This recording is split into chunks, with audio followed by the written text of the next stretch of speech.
and a warm welcome from Kingsholm, home of Gloucester Rugby Football Club, a club steeped in military history.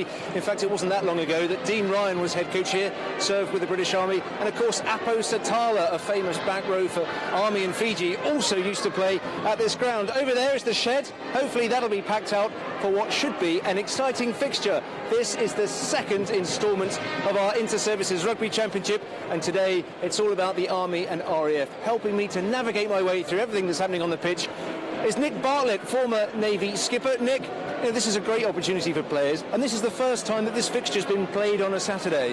Yeah, it is. I'm quite surprised, and it's a week before Army-Navy game next week, so there's going to be a lot of things going on. I played here myself before as an RAF fixture. We played on a Wednesday night at Kingsholm. What's really nice, I mean, Horton and Pompey and obviously the Army HQs are great venues, but you know, we're playing at the Stoop and then coming to Twickenham and then obviously coming here. You know, it's fantastic environments, and the players will really relish the opportunity. What does it say then in the way that the civilian rugby fraternity hold the military in the fact that all three games are now played at prestigious grounds? Yeah, I think, you know, that service mentality is massive, and the guys, you know, really look after each other, but it just goes wider now, and you know, it's then into the families, and now the general public, the civilians are all involved, and with Bryce Norton, Imaging Barracks, you know, all these places around here, the old affiliation with HMS Gloucester, it's just such a great venue, and there's so many service personnel here and families, and it's a great occasion. Well, let's focus on matters today on the pitch. So we've got the British Army starting their campaign up against an Air Force side, perhaps licking their wounds from that first fixture, defeat to the Royal Navy. You know, what do the RAF have to do today? Don't say win, because we know that. But no, you've got to remember that in the last 4 games, the RAF have beaten the Army three of those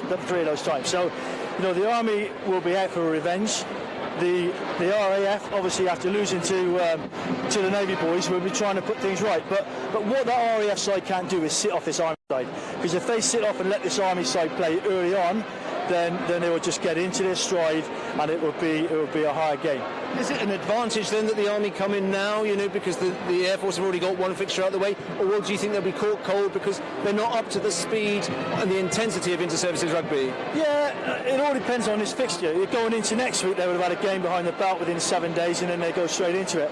But today, you know, it's a bit of a tricky situation because you haven't got long to recover. They'll be straight back into camp on Monday, but their main focus will be on today. You know, they've got to win today. As I said, they've lost 3 of the last four games against the RAF, and the RAF will be up for it, you know, and you know, it should be a fascinating contest. Well, we shall find out in more than just over 80 minutes or so, but let's join John Knighton and his guests to talk us through this one. Should be a top match.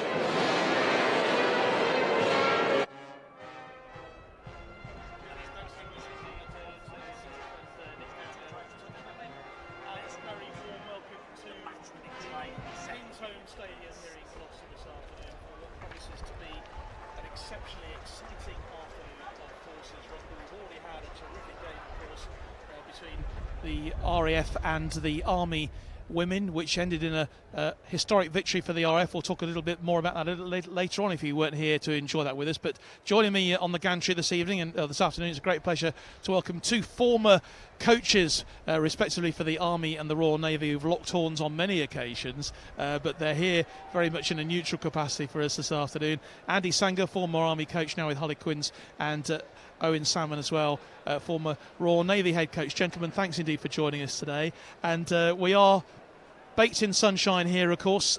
Right now, it's the conditions are a bit blustery and a bit overcast earlier on this morning, but we are expecting, I think, a cracking game, aren't we? And just sort of looking down on the pitch here at the moment, some very important people. These are the 2 gentlemen who will be leading the players out onto the field, our VIPs here today.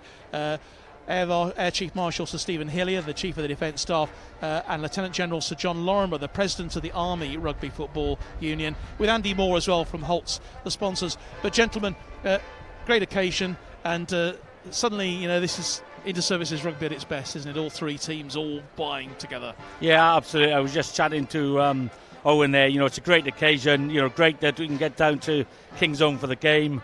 You know, they're expecting sort of 6,500, 7,000. So yeah, we're looking for from an Army perspective, looking for a spectacle.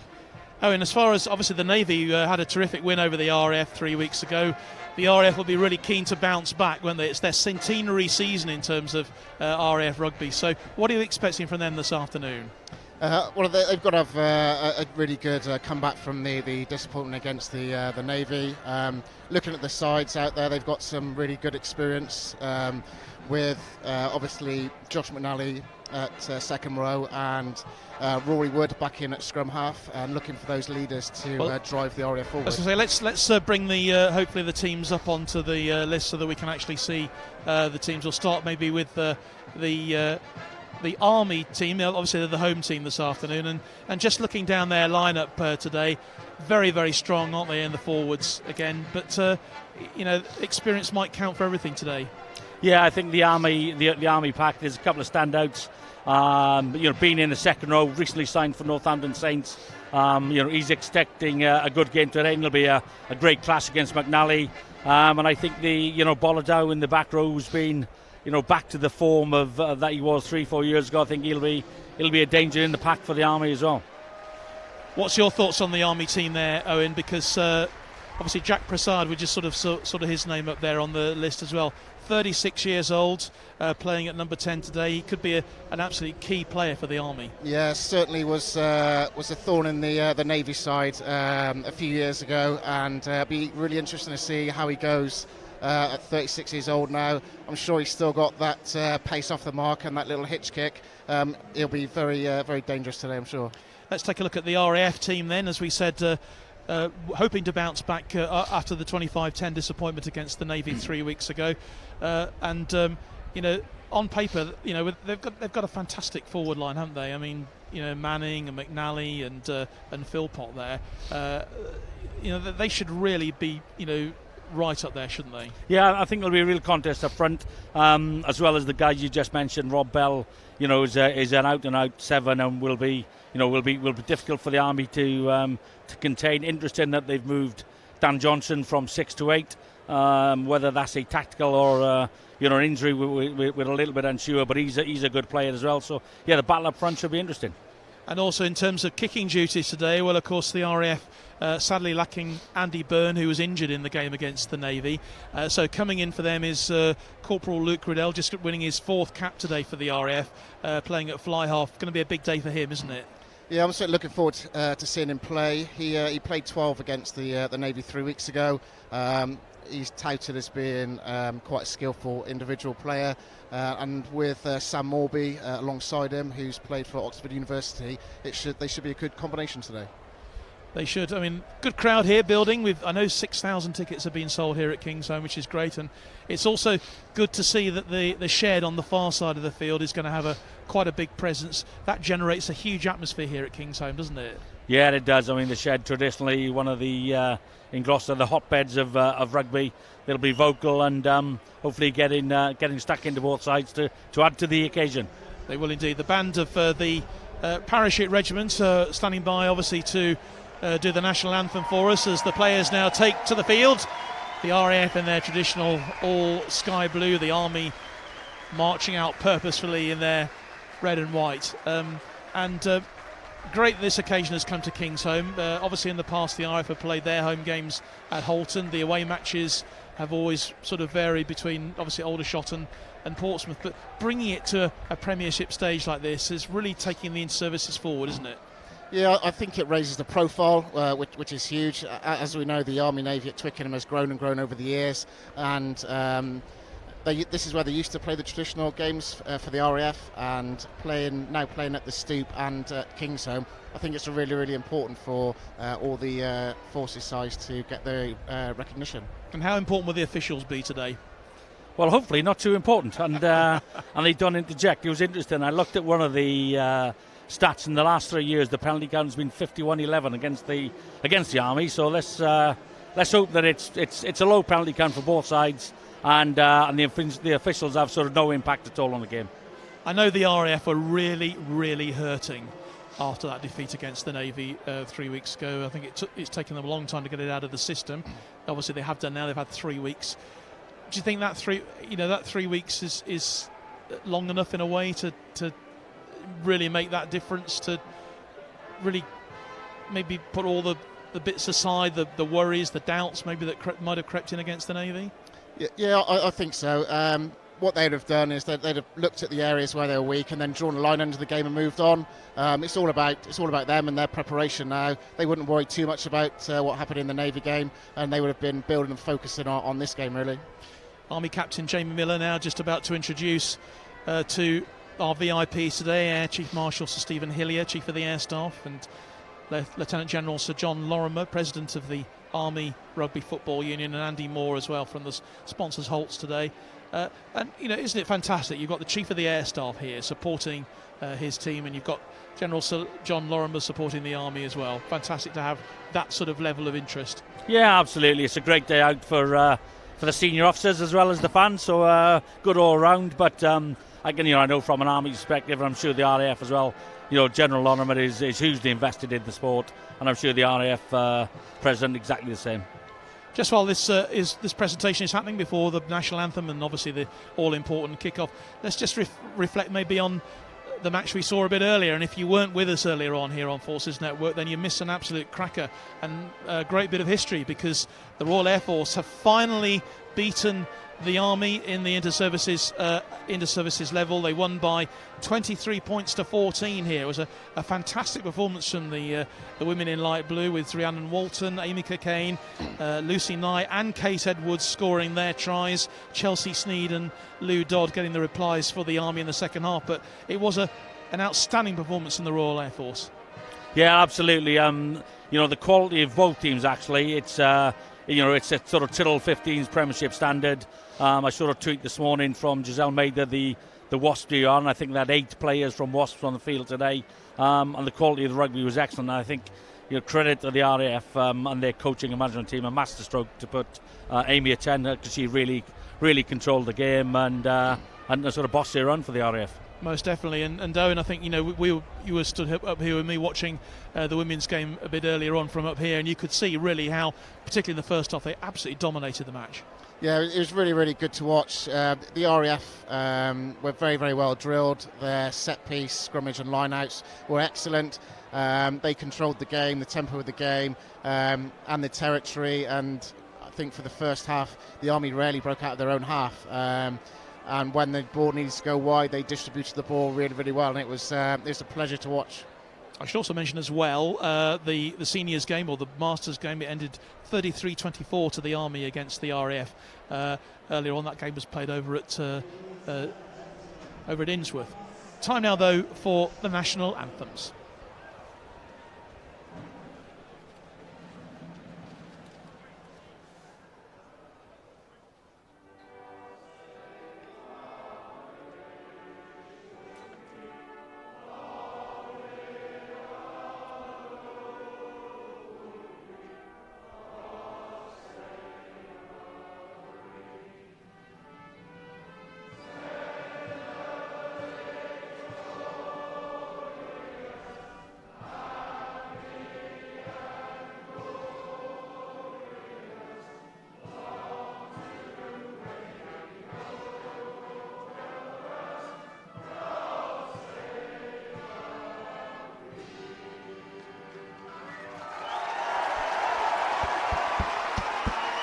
So a terrific atmosphere building here at Kingsholm this afternoon for the second of the inter-services fixtures of the season in this men's competition. Remember, victory here for the Army will set us up nicely, won't it, of course, for Twickenham next Saturday, a game you can see live across all our BFBS platforms, of course, TV as well as online. That's next Saturday. The RAF desperate to make sure that they have a say, at least, in this Inter-Services Championship for 2019, as the band of the Parachute Regiment, who performed magnificently for us here today, leave the field, or do their final bit of marching before they leave the field. Much to the appreciation of the crowd here.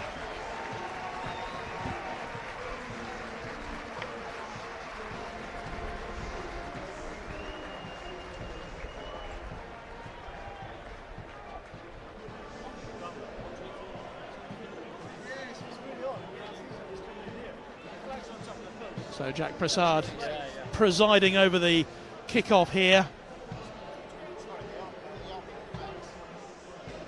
the Army versus the RAF, and it's live here on Forces Network this afternoon for you. Wherever you're watching, hope you're sitting back and going to enjoy a great afternoon of rugby between these two sides. Remember, last year's game ended in a 13-12 win for the RAF, one of the closest games, I think, in the history of the competition. It may not be quite as close this afternoon. It all depends really on how things pan out in these early moments of the game.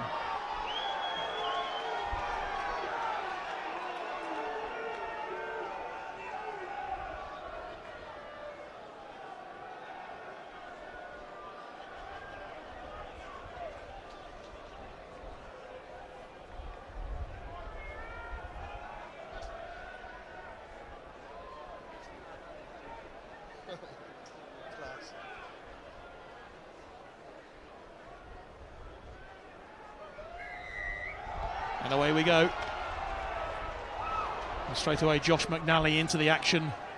He's going to be crucial for the Air Force this afternoon, his performance, but stolen by the Army. Very quickly brought away by their scrum half, Lloyd Wheeldon. Wheeldon again out to Prasad. Oh, and he's got an opening straight away. Ball goes inside the 22. Dangerous already as far as the Army are concerned, and the Air Force are given a penalty away in these early moments. Yeah, interesting. I mean, it wasn't a particularly good kick from Prasad to start the game, but Josh fielded it well. And initially it looked like the Army weren't going to commit numbers, but being sort of forced to turnover at the breakdown by a strong counter-ruck. And then Prasad does what he does well, and that sort of outside break. So an early opportunity then for the Army to make their mark on this match.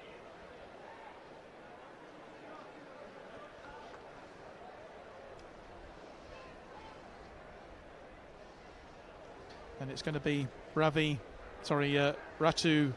Nalago who's going to be taking the kick.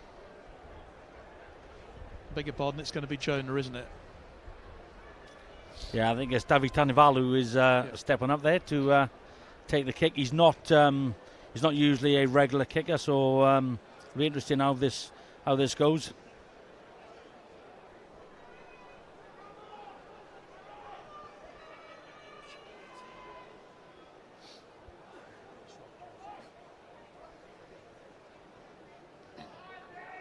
So let's see what JD can do with this. And it's 3 points straight away for the Army. So they've swapped jerseys. 11 and 14. Yeah, apologies for the slight confusion there in the numbers. It looks like the Army do what they do best, swap jerseys.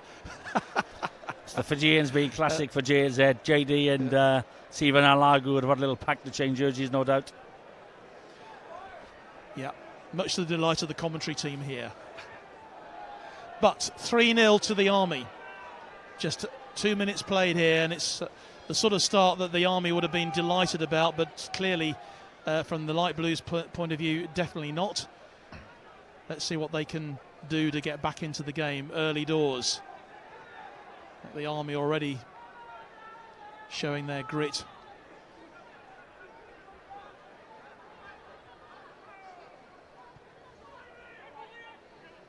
Wheeldon with the clearance forward, picked up though for the RAF. Toby Evans, Hutchinson. Wood brings it forward. Here's McNally. And another penalty conceded by the RAF, and straight away you can see Rob Bell getting involved there. Yeah, that's great work at the breakdown by the Army back row there. The tackler went straight to the floor, and both flankers were straight in over the ball, and an easy penalty. Sure, they're going to go for touch here. Even for JD, it's probably just about out of his range, isn't it? Let's go for it. No, he is going to go for it. Interesting, the wind that was howling around Kingsholm this morning for the women's game, and it's still quite windy, but the posts which were rattling away like a rattlesnake earlier on, they are not moving so much now. So clearly JD feels he's got the opportunity here to really put some clear red water between the Army and the RAF early doors. That's confidence for you.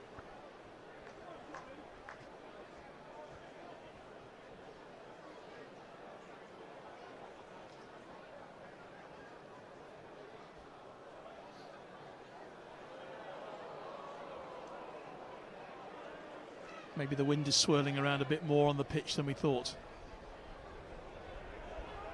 But it is a bright afternoon here in Gloucestershire, which is terrific.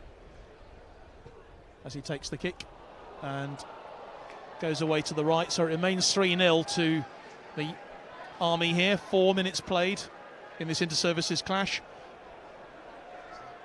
But the writing's on the wall, though, for the RAF. They can't afford to give, silly points away, can they? From no, absolutely. I mean, the credit the Army thus far. They've had the best of the sort of the opening exchanges, and they look dangerous when they have the ball. I think JD is more of a clubber than perhaps a technical kicker, but he's got a bit of confidence, which is good. And we had to remember, of course, the Army missing Rocco, who is injured, and he's the sort of player who makes a huge difference to any side, and most definitely to the Army, as you'll know, Andy, from obviously from your time as coach, your several periods as Army head coach, as they drive forward again. Pataki. Oh, that's a lovely run, and here is the chance now for Lewis Bean, just signed for Northampton, of course. Great drive and an opportunity now for the Army, surely to stretch their lead. Going to held up on the line, but it is going to be a try, and it really is. It's a great move for the Army. Yeah, I mean, it was interesting. The Army changed the point of attack. They hit it wide, they went back inside the people, and then Bean doing that, a classic second row 30-40 metre hit. I mean, bolted down with hard work of it, but eventually flips it out.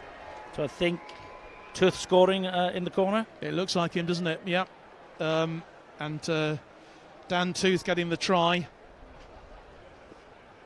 to give the Army an 8-0 lead, and they really have been totally in command so far. It's impressive stuff from them so far, Owen. Yeah, very much so. They're on the front foot, which is always a danger.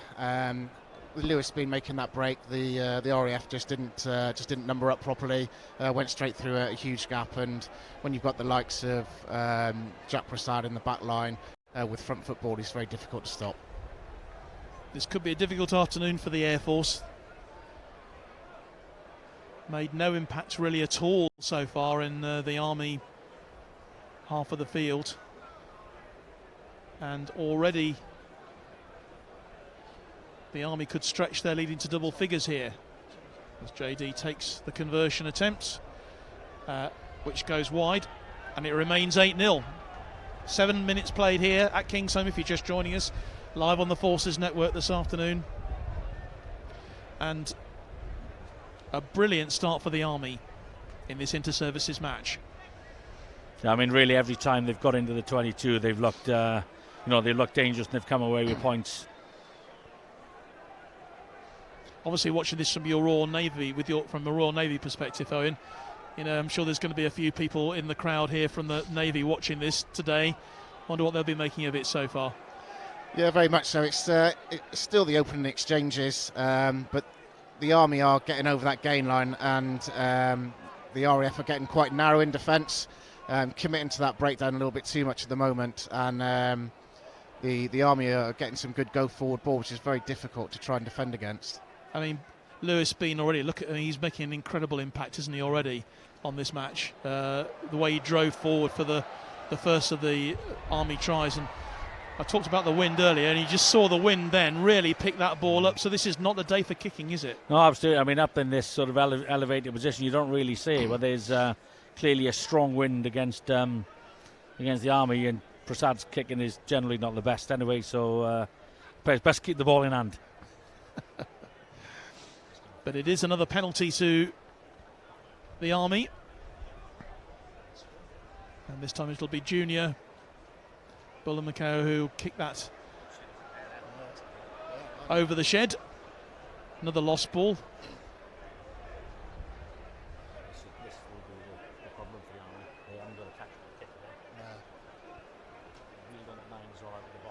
Hooker Austin will put the ball into the line out. It'll be interesting to see how this one goes. So the ball flies well over towards the Army side, but it went in well. It's been stolen by the RAF as they bring it clear.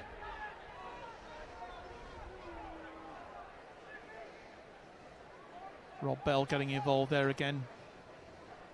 What can the RAF do with this one? Ball goes out wide and a chance for Toby Mann. Just on the halfway line. Wood inside once again to Bell. Mann out to Luke Riddle, who will have the kicking duties for the Air Force today. And this time it's the RAF who win the penalty, which will be a bit of a relief. It's the first penalty they've won, I think, in the game, and we're, nearly 10 minutes, in fact, exactly 10 minutes into the game. Hopefully the RAF can get some territory from here and use their trusted line out and look to catch and drive and get some better field position. And the clear wind advantage that we just saw there that they have.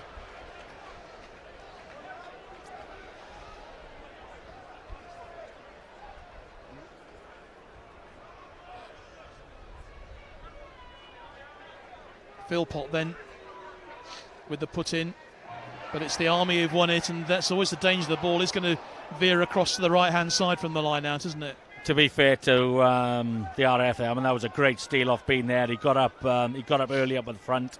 The throw was slightly underthrown, and that's what he does. Oh, a great chance now for Bolado. Oh, a lovely through ball, and here comes the Army with a real chance now for Tooth, and it's going to be a try. Yes, second try for the Army, and it's JD, Jonah Devantalavalu, who scores the try after 11 minutes to really put some clear light between the Army and the RAF. They now lead by 13 points to 0. I mean, all the damage done then by Bolado through the middle. He goes straight through 2 RAF defenders, then beats another. Great offload in the tackle. One thing that the Army are good at is playing in that loose sort of open field rugby, and credit to them, that was a great score. It really was. Takes them to 13-0, and we've only played 11 and a half minutes here at Kingsholm.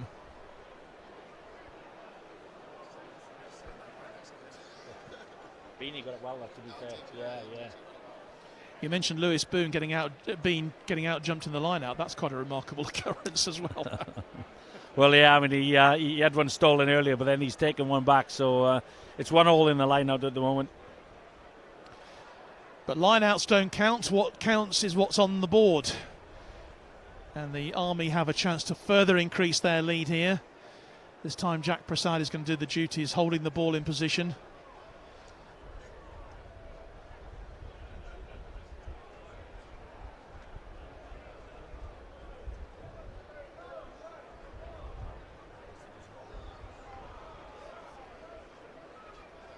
Jonah winning just his third cap today for the Army, and he tried to use the wind but didn't quite work, and so the conversion missed. 13-0 remains the score here. If you're just joining us live on the Forces Network this afternoon, you're more than welcome wherever you are around the world. I'm sure if you're supporting the Light Blues of the RAF, you'll be hoping they can really start to make a bit of an impression here. If you're supporting the Army, well, you'll be pretty chuffed with how things have gone for them so far. Oh, that's the ball dropped there by Bean, I think. Referee allowing play to go forward. Wood.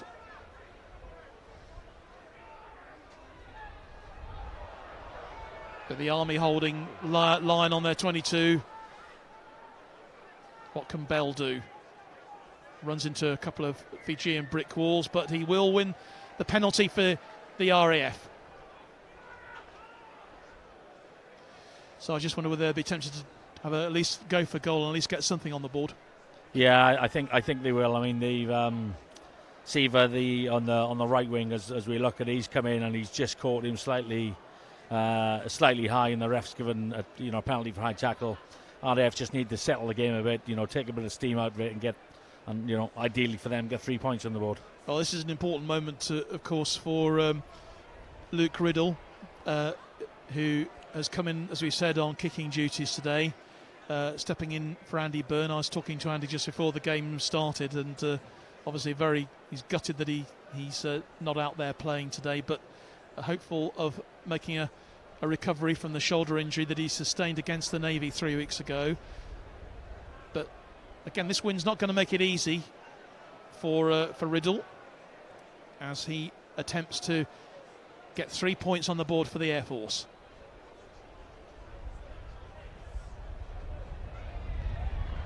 And the kick is good.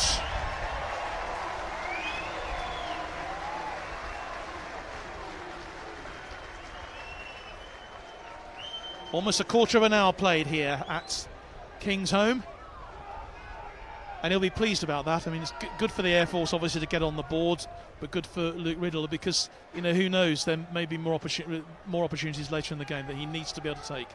Yeah, it was definitely a solid, confident strike there, and hopefully that'll lift the RAF, and playing with the wind, hopefully they can do a bit more in this first half.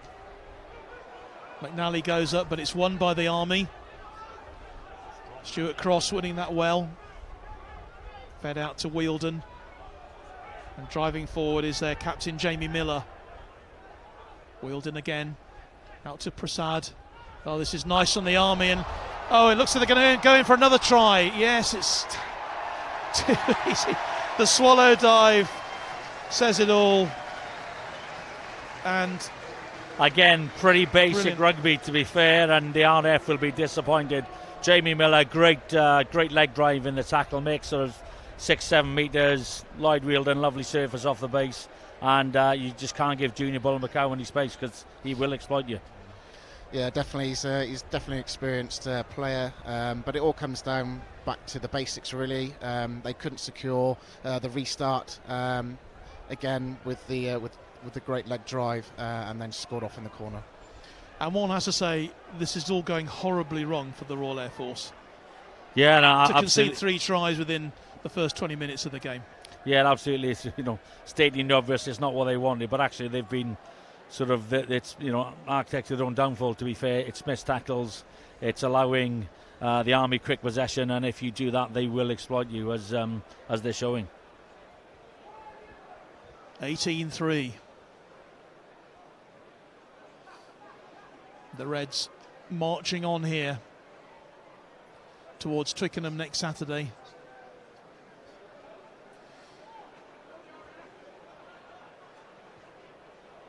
And JD not even bothering, I think, in the end with the conversion. I mean, it's a strong win there, so, and it doesn't help that the referee's made him take a drop out as he's lost the ball as he's gone to kick it. So the RAF will try and build again. It's almost a reverse of what we saw in the women's game earlier, where the RAF was so dominant against the Army. But it's very much the Army's game at the moment here at King's Home.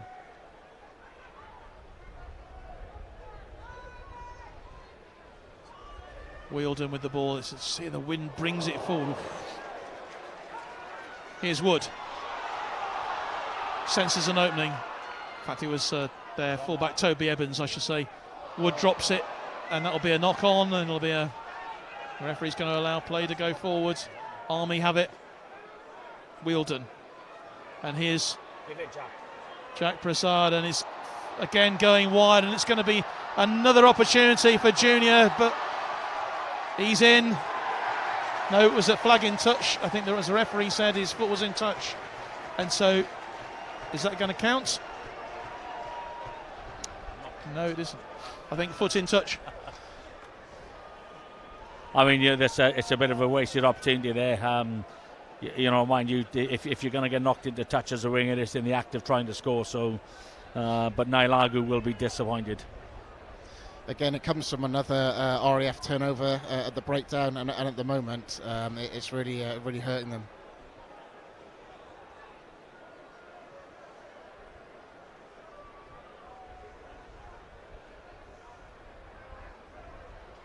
Josh McNally rises above all to claim the line out.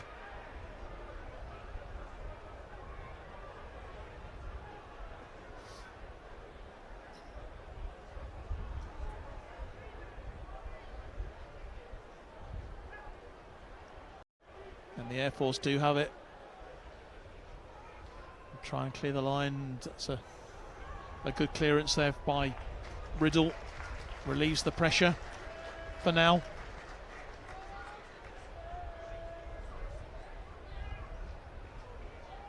But this game has really developed the way we thought it might if the Air Force couldn't contain the wingers. And the Army backs really have been completely dominant so far, haven't they? As have the forwards, to be honest. Yeah, I think actually he's from a strong platform. Again, you know, a classic, a great line out there from Bean. Good leg drive.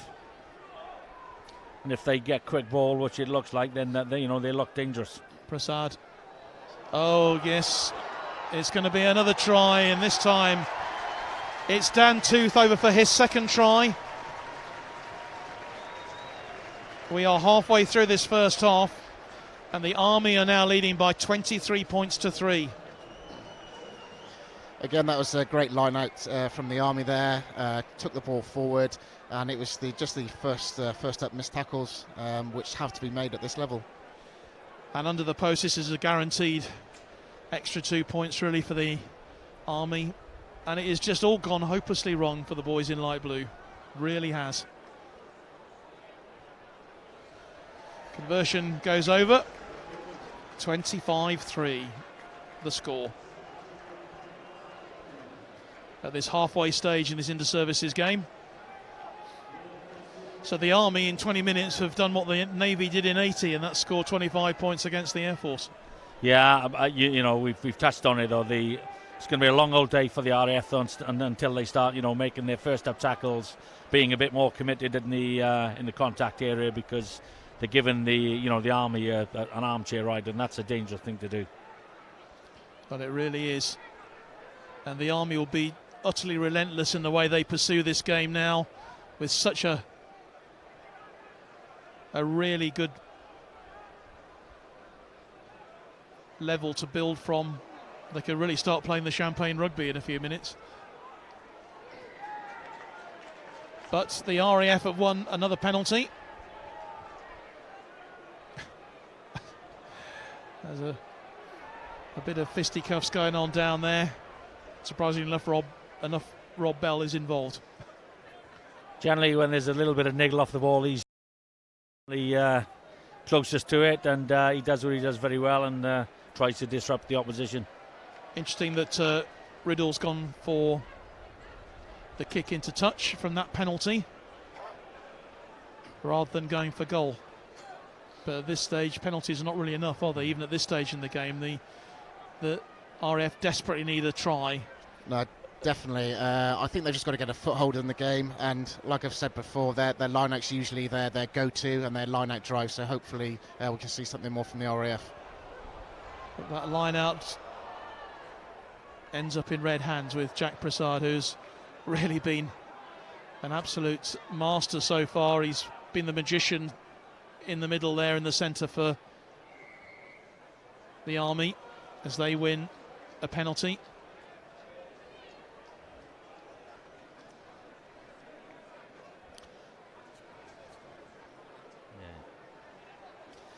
Interesting there, the body language from Philpott and Bell.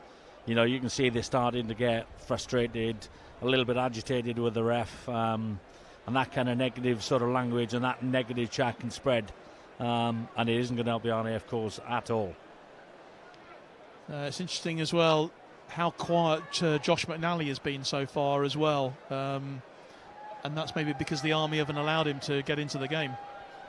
No, and that's it. And I'm sure the Army has spoken about it this week, and trying to keep their big players quiet. And obviously, Josh is a talisman of the team. If they can do that, then it's all for the Army, really. Referee will bring that back for the knock-on. The RAF will bring this scrum into play. I think it's we think it's the first scrum the RAF have won in this match. with 24 minutes on the clock. So the Army matching the clock almost point for minute at the moment. 25-3 they lead. And well worth that lead as well, because they really have been the dominant force in this match so far.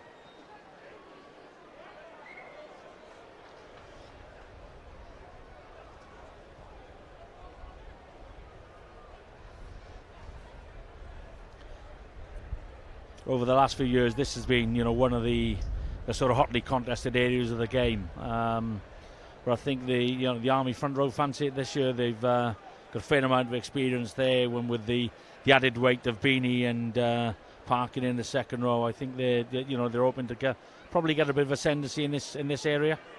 Well, they've certainly got a great blend of youth and experience, haven't they? With Ken Dowding there earning his 18th cap today, Pete Austin his 12th cap, and Nathaniel Titchard-Jones earning his 13th cap. Plenty of caps for them, but the RAF will try and drive it forward, but the referee has said no, you're going to have to come back and take this penalty when I say you take it.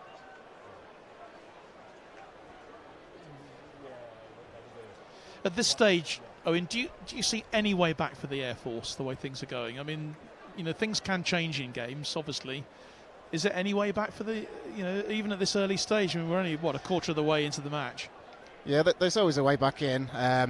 It's just really important to try and pick up some momentum and get some go forward. They really, really need to get a foothold in the game. Their set piece, as I've spoken about before, has been their strength in the past. They've lost both their lineouts, and their scrum is going backwards at a rate of knots at the moment. They really just need to focus on getting the basics right, and hopefully they can secure this line out. I mean, we're in quite a high up position here, but you can see the head, the body language doesn't look right from the Air Force, does it, at all? No, it certainly doesn't. They're not getting the rub of the green. I really believe if they can get a score here, it'll change the perspective of the game. And they've won another penalty.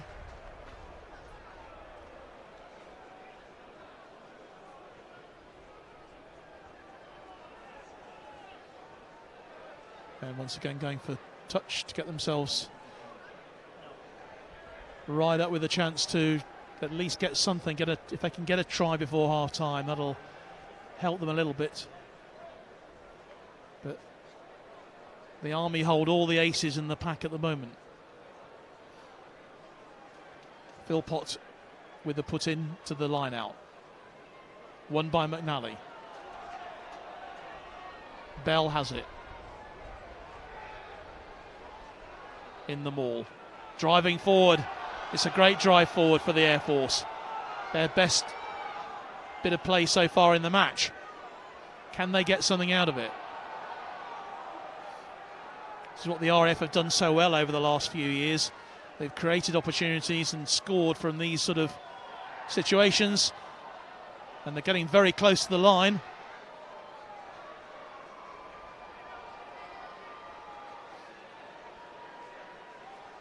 Once again, really close. You can just see the ball coming out. Oh, and it's desperately short of the line. Army holding so far.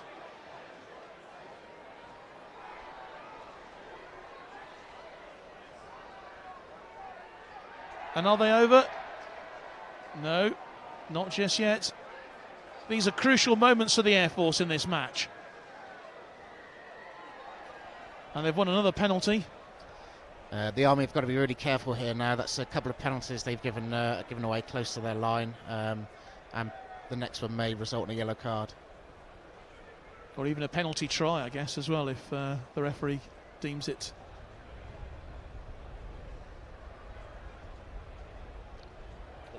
Dave Manning, the RAF captain, just rallying his troops, rallying his forwards.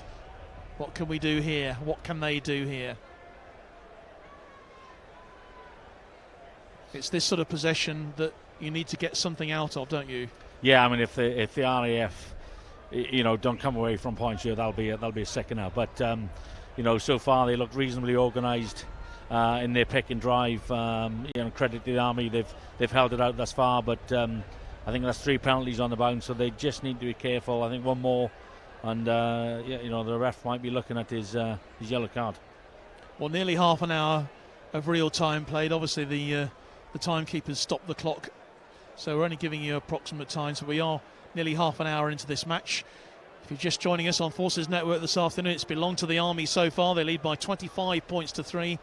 They've scored 4 tries so far in this game and have looked very comfortable when they've had the ball. This has been the best period of play for the RAF in the game so far, and as we say, it's really important for them to try and get at least something from all the efforts that they put in. They have the wind advantage as well, so it's drive time again.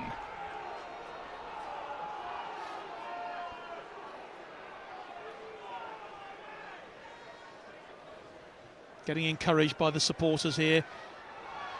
That's Bell.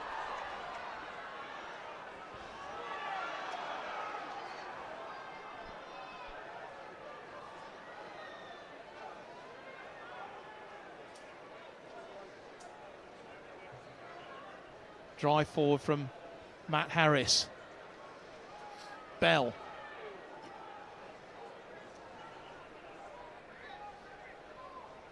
Terrific leadership from these guys at the moment, but the Army are holding well. The Army defence holding out well here. Wood. Can the RAF get something here? Oh, it's been lost and the ball will go into touch, and that will be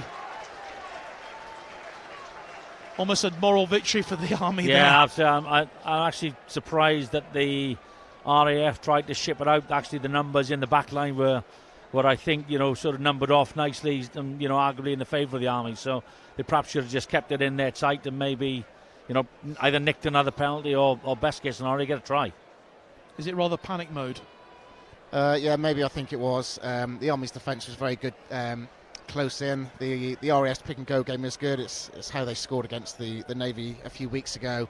They didn't get any purchase out of the Army defence and tried to go wide, and obviously the ball ended up in touch. And that'll be a huge disappointment to the Light Blues for all that possession they've had. To get nothing out of it at this stage is another mortal blow in a way. Yeah, I think it's important now that with this wind that the Army are faced into, not to give any penalties away and let them try and either play it out of their 22 or wait for a short touch kick and then build again. It really is a time for leadership on the field, and you can see there the close-ups of some very important RAF players. Josh McNally, who's such a leader as well. He's obviously not captain here. Dave Manning is captain, but he is such a leader who brings so much to the RAF team, and they'll be just trying to rally the boys to just keep up the momentum that they've had over the last few minutes. But it's the Army who win the line out, and they'll clear. That's great play from Junior Bulamaku.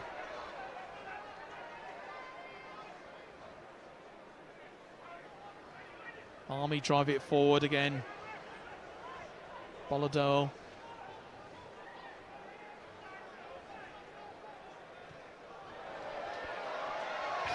And it goes into touch. I mean, if there's one thing that the Army coaching team will be disappointed with, whilst their exit from the kickoffs has been good, their ability to get out of the 22 with their kicking game hasn't been great, and that's an example of it. Juniors at 15, Jack Prasad, a hugely talented player, not the greatest tactical kicker, and it's something that they'll need to probably improve later on in this game and certainly for next week. Is that something they are lacking then, kicking ability? Yeah. I mean, I don't think it's a well-hidden secret, that the kicking game, is not our greatest, but they compensate in other areas. Titchard Jones, great little shimmy there from him. But the RAF have won it back. That's great play. McNally. Oh, the kick forward, charged down by the Army, and the referee says that's a penalty. I think he's a scrum. Yeah, he's gone for a scrum.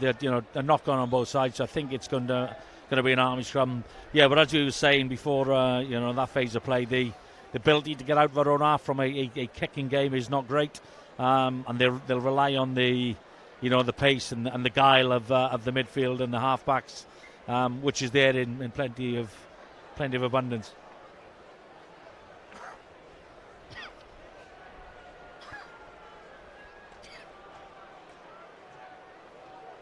So the RAF have the put in, presumably because their knock-on was second. I thought it was first. Anyway, Rory Wood is the man who's got the ball. What a servant he's been to RAF Rugby over the years as well. He's, I think he's their oldest player. He's the senior member of the team, the father of the team. But even he can't stop the great train that is. That is not a good sign for the RAF to go back in the scrum like that and then unleash these boys. Oh, it's lovely stuff. Junior Bulamako inside the 22, and looks a matter of time. Lewis Bean before maybe the Army are going to score again. Prasad, oh, that's a lovely jink, perfectly laid on, and it's over for the try. Pete Austin this time. I think it was Dowding, and you can't take a try off a prop, especially from 80 metres that he did, as he'll be telling you later. But that was some great play by the Army backline. But it come from a pretty shocking RAF scrum, to be fair, and it doesn't look good. They really have been the masters of their own downfall so far in this game. It's another one just about under the posts, and 30 points to 3. If you're an Army fan, that looks pretty sweet. If you support the light blues, well, absolutely not. And there's going to be a lot of work for Howard Parr and his coaching staff to work on at half-time. I'm not quite sure what they'll be saying to the players, but they have been the architects of their own downfall so far.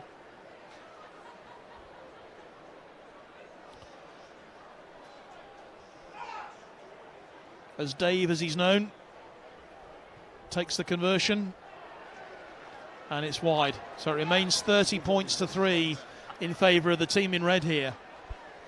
5 tries in the first 35 minutes. Yeah, you do have to fear for the RAF at the moment. They're not winning any of their set piece ball. They're about to make a replacement here as well. When they do get turnover ball, the backs of the Army are just running right at the moment, and it's going to be really difficult for the RAF to get back into this game. So Owen Smith coming on, the centre.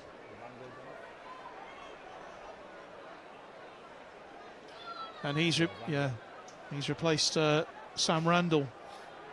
So Smith for Randall, who doesn't look injured.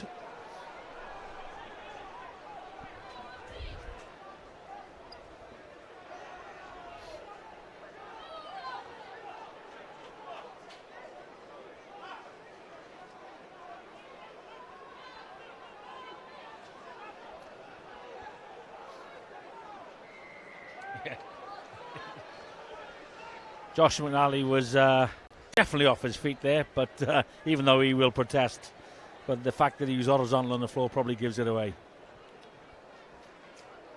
The RAF players, they look shattered, don't they, already, as if they've just been, trying to stop a train, and so far they've not stopped the train. Yeah, it is. There's a lot of hands on hips, a lot of heavy breathing, looking down on the floor. It's not great body language.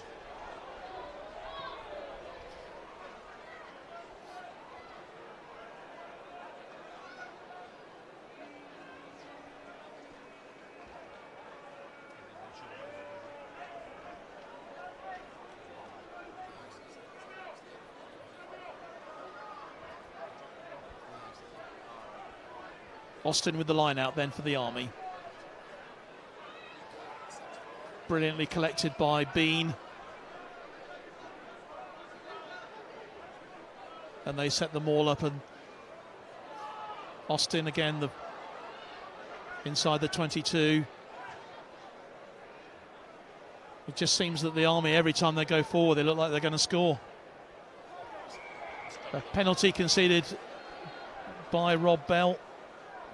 No argument there. I think Rob's a bit lucky there that that's not a yellow, because it's certainly a professional foul. It's in the 22, but I think the ref, given the nature of the score and the way the game's going, has perhaps been a tad lenient. And it kind of sums up the RAF's first half in many ways, doesn't it? Yeah, poor decision making at the breakdown. They've been poor in defence. Again, Jamie Miller in the midfield. He's got sort of 3, 4, 5 metres, and he's put them on a back foot. And I'm sure members of the Royal Navy are watching this afternoon, and just it's certainly food for thought for them, and it's certainly food for thought as well for the RAF coaching staff, who are looking pretty pensive down there as the Army drive forward once again. That's their skipper, Jamie Miller. Out to Prasad. JD's spotted a gap, and he's going to go through, and he's going to score again. That is a 6th try for the Army, and they now race ahead to lead by 35 points to 3. It's great Army build up there. It's a great hit up the middle there, getting over the gain line, quick ball. The wingers come from the blind side, a couple of missed tackles, and he's over in the corner again. Try number 6 for the Army.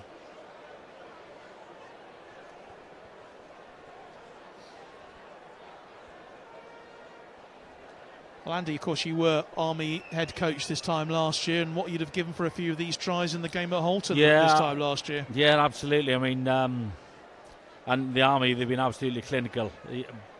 But I think the RAF will be looking at themselves. That was a relatively simple. We've hit up the middle, we've gone with the flow. Jack has hit JD out the back, and they've just missed 2 tackles. They've just not turned up. Yeah, it's been just poor, not turned up poor today. play from the RAF. You've got to call it as it is. But the Army absolutely have capitalised and looked dangerous, particularly, the back three with Jack Prasad calling the shots. And the conversion is good. 37 points to 3, the score. We're now into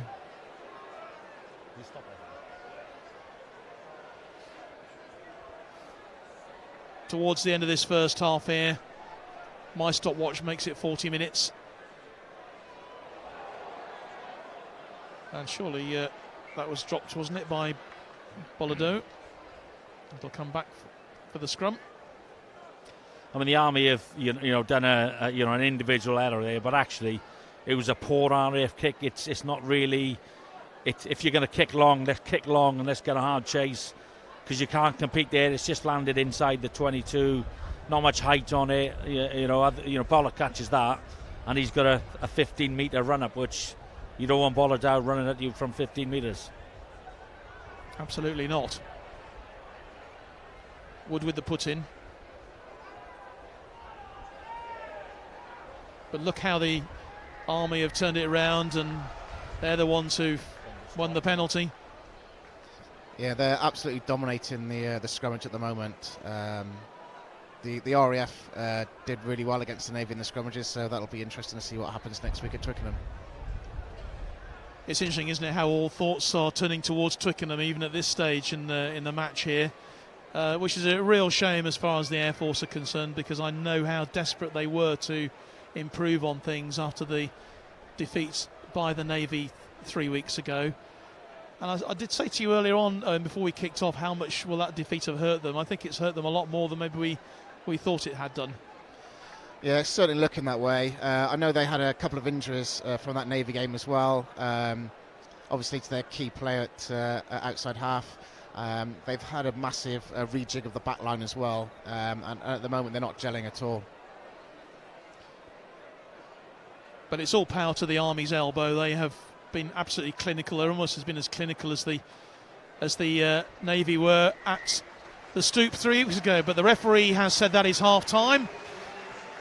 A very, very satisfying 40 minutes for the team in red. They've scored 6 tries. They lead by 37 points to 3 here at the interval. The only reply for the RAF so far is a Luke Riddle penalty.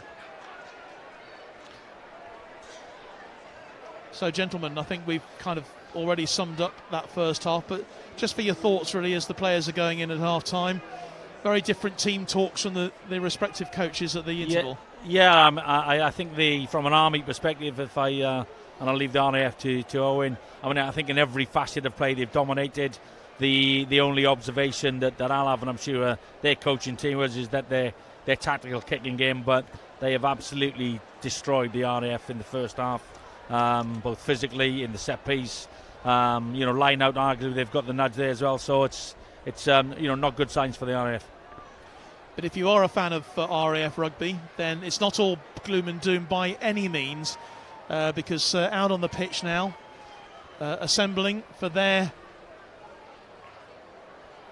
very celebratory pictures are the RAF women's team, who obviously not only won their match with the Army today, but they've also been crowned Inter-Services champions today in a remarkable performance, winning by 23 points to 14 earlier on. They led at one stage, they led by 20 points to 0 against the Army, and they were in fine form. But I think we can now get down to pitch side in just a few moments, and we can hear from Julian and also Nick Bartlett. Well, thanks, John. Well, Storm Hannah has been billowing over here and the West Country in the last few days, but a red hurricane hit the Royal Air Force in that first half. Nick, it didn't happen for the Air Force, but everything seemed to be going the way of the Army, including an incredible period of defence down there. Yeah, it does, and the RAF need to try and build the phases. They're coughing up ball far too easy. The Army, on the other hand, look a fantastic shape at the moment. There've probably been 2 or 3 scrums all game. The front row, Ken Dowding's just scored underneath the post. Austin's had a great run down the side. Bean and Perkins are outstanding in the second row. And what they're doing, we talk about Prasad before the game being maybe an hour member of the team at 36. He's just, game management is fantastic. He's giving Buller McCow so much time. And at the moment, the physicality is right up there, and the RAF have got to try and match that physicality. Well, look, all that to come in the second half. Earlier on today, the Royal Air Force women won their first ever Inter-Services rugby title, and now's their chance to celebrate as they get given the silverware.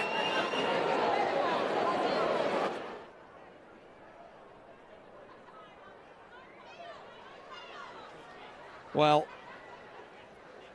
thanks, Julian and Nick, for that summation of the first half. So one-sided.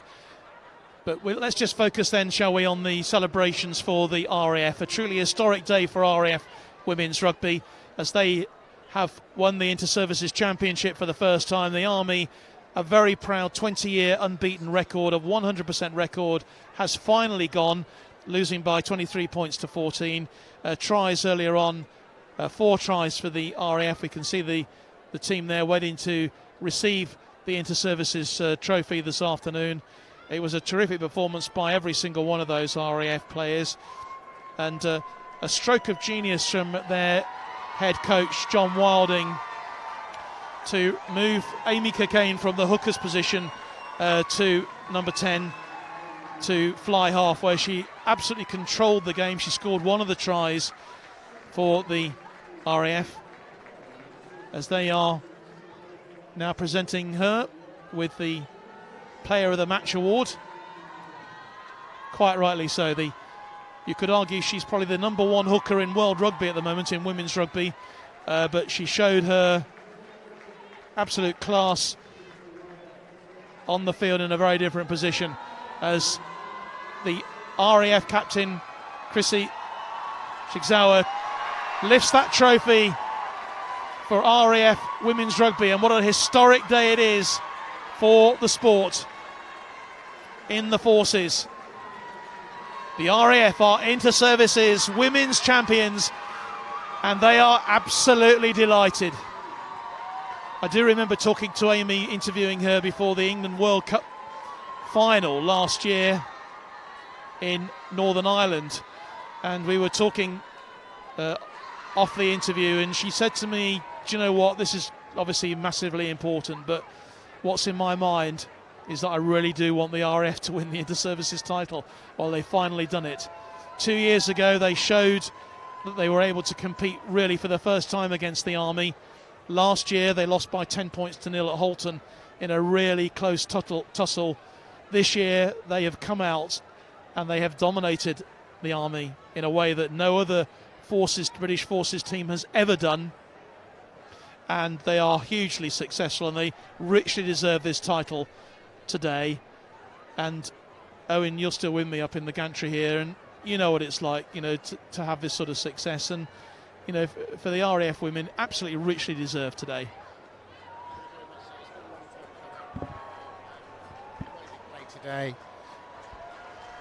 The way they played today was outstanding. They totally took control of the first half. The Army barely got into the RAF's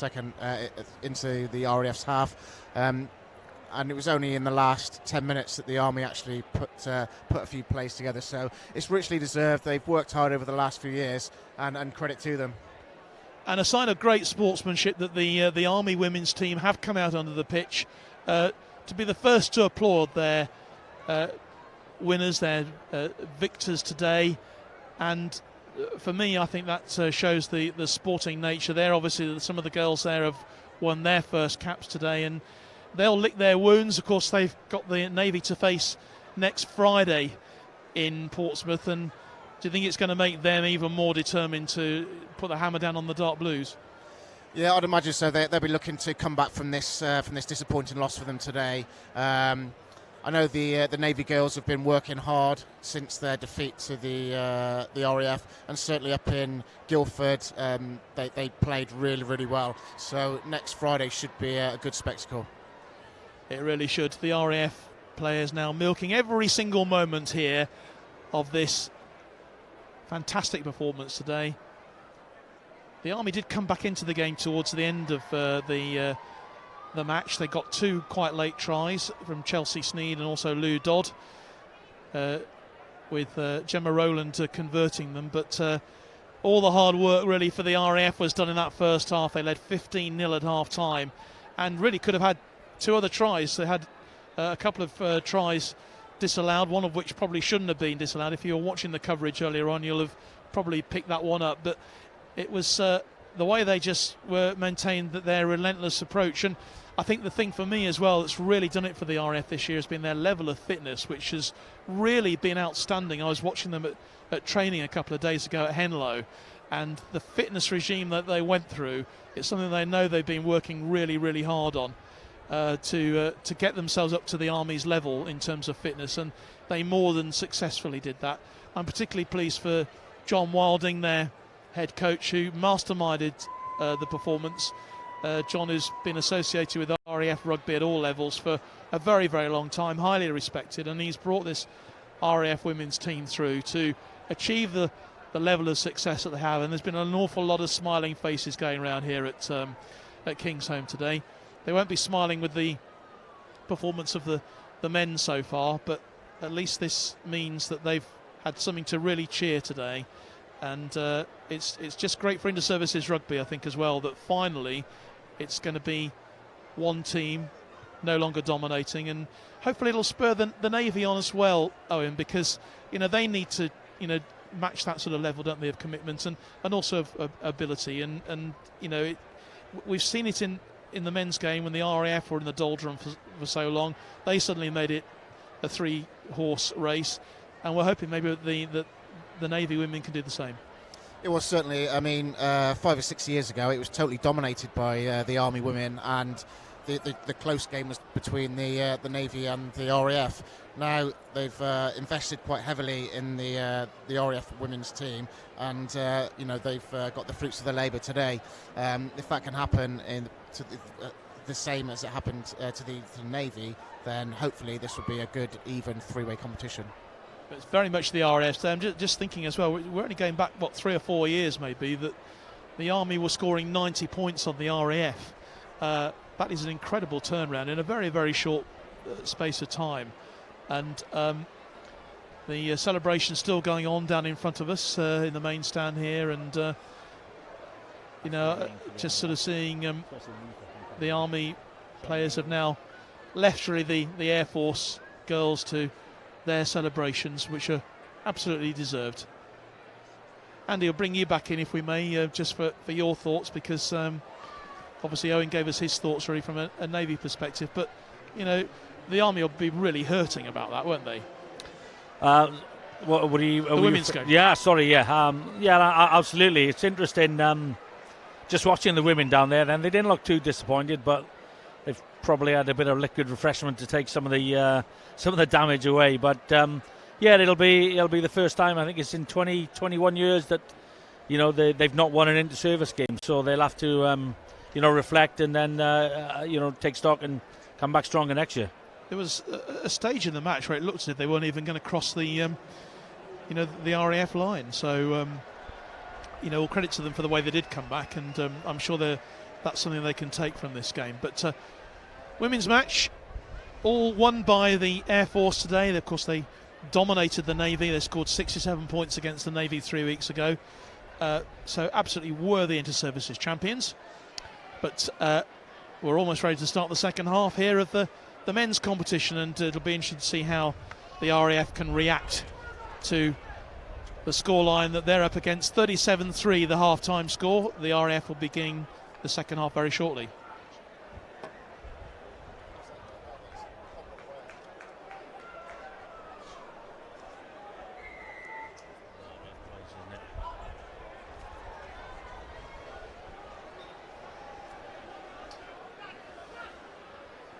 So away we are in the second half then.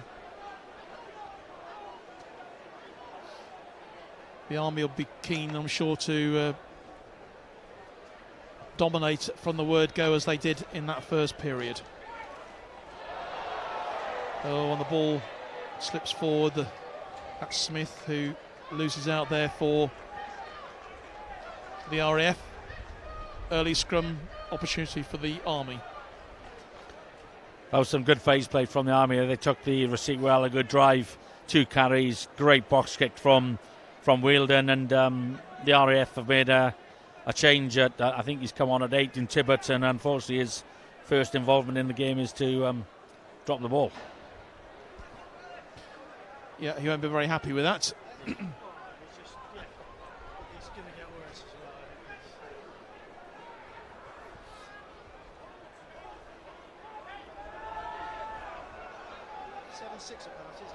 Here come the Army once again on, and it's almost too easy, isn't it? The ball dropped though at the last stage by Ross Parkins there. The ball goes up in the air. The Army will have, of course, the wind advantage in the second half. Goes forward as a penalty anyway to the RAF.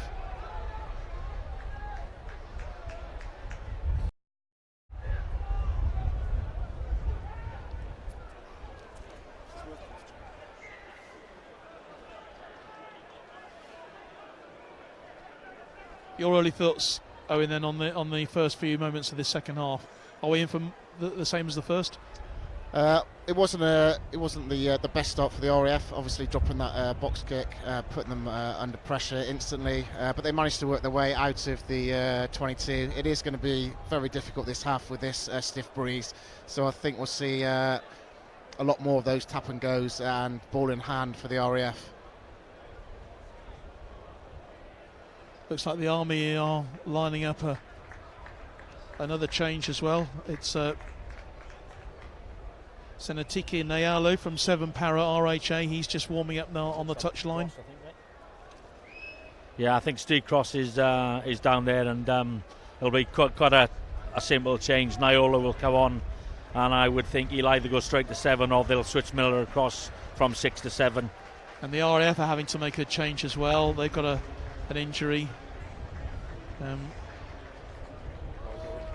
Lloyd Owen is having to leave the field. So this game taking its toll already on both sides.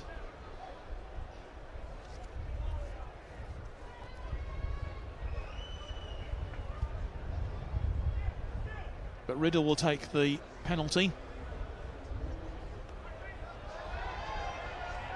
Ball hangs in the air, but it's out of play.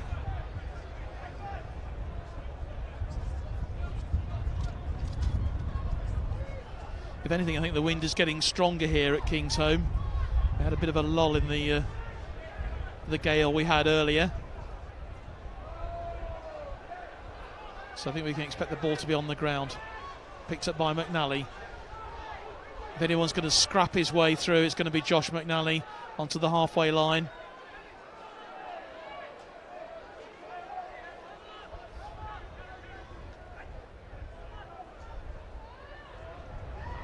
Tibbetts is the sort of man you want around, isn't he, really, when the going gets tough. But again, the RAF handling lets them down. The put-in goes to them for the scrum. Bolladao a little unlucky there. He's put a good hit on Tibbetts, and as he's tried to reach the ball, it's just come forward, which resulted in obviously in the RAF scrum. But they look a little void of ideas when they get the ball out wide. So maybe if they just truck it up, maybe even kick the corners. But the wind obviously is causing an issue for that as well. 5 minutes played in the second half. The Army still lead by 37 points to 3. 6 tries in that first half for them. A real try-fest for them. The only reply from the RAF was a penalty.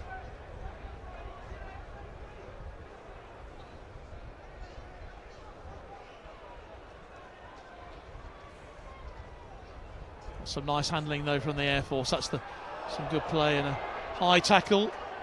The referee has given them the penalty, and they'll try and keep the momentum going as they drive it forward now. It's a good tackling though, brilliant challenge there from Jamie Miller, the captain, in there for the Army.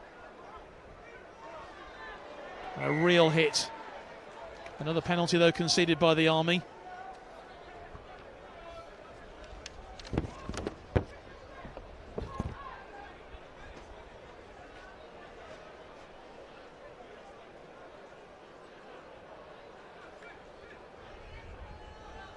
The penalty count is mounting up in favour of the Air Force, but these aren't in crucial area of the pitch.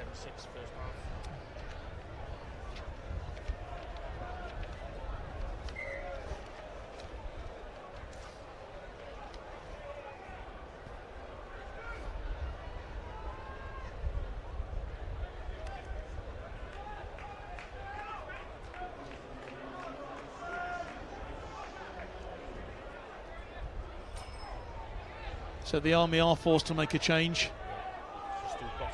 Yeah, Cross has come off. Yeah, Cross looking a little bit jaded. He obviously took a bang to the head.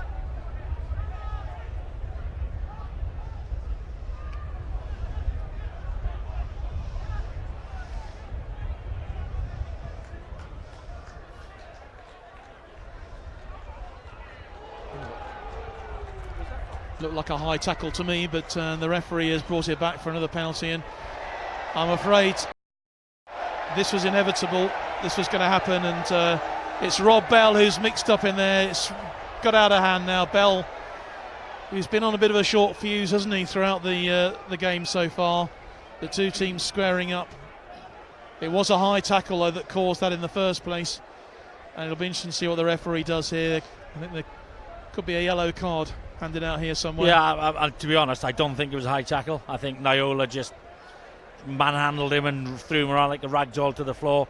The RAF have reacted, and then there's been a few fisticuffs between Dowding, and I couldn't work out who the RAF, but hopefully the ref just, plays on. Both captains have been spoken to. The touch judges having a word. And we'll see what the outcome of this is. I think a lot of this comes down to the frustration from the RAF just balling over. They really want to make a spectacle of this game, and they're struggling to do so at the moment. They've just not been able to do anything, have they, really? They had no sort of phases of play at all to give them, apart from maybe a brief period at the end of the first half when they could have, they really did need a score then. It didn't happen. No, definitely. They were on the line for a good 5 or 10 minutes there, and I don't know how that's going to affect them mentally that they didn't get that score. So a word being had with both captains again. I suspect this is a final warning. And there is a yellow card, yeah. And it's going to be Rob Bell who's going to have to lead the field. He looks like an angry young man, unfortunately. And he did throw a couple of punches. Yeah, I mean, to be fair to Rob, he plays a physical, aggressive game. He's certainly not a dirty player. It's just resulted in a few handbags and a yellow card, and get on with the game. He's been very unhappy with the referee, I think, really from the word go, and there have been various conversations that have been had. So Rob Bell off the field for 10 minutes, which won't help the RAF's cause one little bit, because they're trailing here. No, and the Army have brought on, as you said earlier, Niola for cross, and he's another big, strong ball-carrying player. It wouldn't surprise me if it comes off the top here, and then he's sort of sent up the middle. Prasad, who's looked imperious in that position today, belying his years, 36 years old. Junior Balamaku, he's got such a lovely touch, hasn't he? But the ball... that was unlucky there from the Army. Some great go forward by the flanker there, breaking a tackle, getting over the gain line, a set move to come back down the blind, back to Junior Balamaku, who just hung on to it, unfortunately, with a couple of guys outside him. I think, Owen, there, I think you've been kind. I'm pretty sure that Bernie Bernard will be pulling his hair out there. That's a set move. They hit Niola down the middle. He's done his job, and Balamaku was, he's got 3 men outside him, and he's got to give in. It's a try, simple as that. And they've got to execute those chances, next week, because it'll be a tougher game. It will. One thing we've sort of noticed really with the Army's build-up this year is how few games they've actually had in the build-up to the inter-services. It clearly hasn't done them any harm here, but do you think that might tell at Twickenham next week? I think it's been, it's been planned for what Bernie's, come in and he's wanted to do. So he'll say no, that he won't. But this again is dangerous. Well, Junior is absolutely running riot here. What a fantastic run from Junior Balamaku. Brilliant play from him. Takes the ball well inside the 22. Prasad. Out to Bean. And they're just lining up now, the Army players. And Junior seems to have hurt himself a bit with that run, but it was a fantastic run, wasn't it? It really lit the place up. And it gives the Army a chance to score yet another try and to open their account for the second half here. RAF being forced to defend. Prasad is going to go all the way through, is he? And it's to Junior, and that is the try for the Army, their 7th try of the game, and that puts them into 40-point territory. 42 points to 3 they now lead.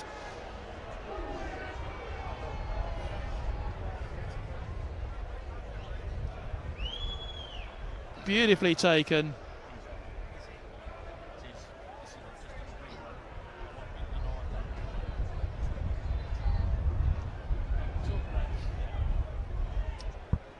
Yeah, that was a great counter-attack there from Balamaku from a mistouch kick from the RAF.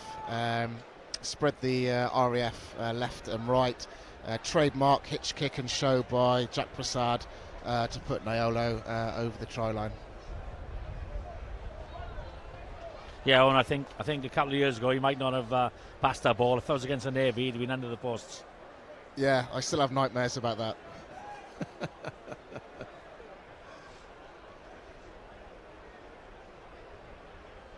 There's JD.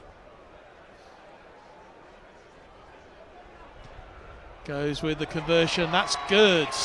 Very good indeed. 44 points to 3. The Army lead this inter-services match. And they're worth every single point of that.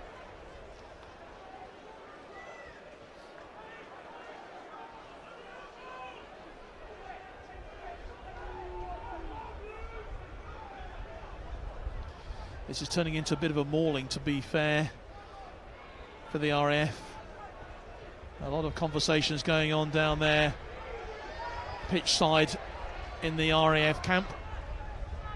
But I'm sure as far as the Army are concerned, very, very happy indeed. But what can the RAF do here?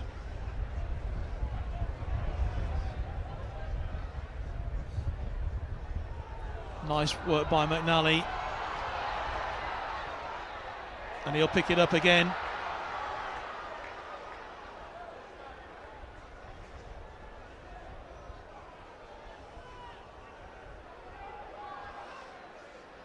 Wood out to Johnson.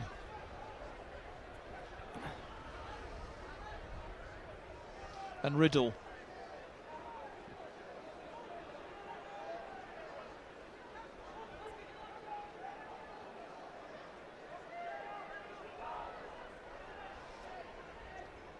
Manning. Wood. Oh, what a hit.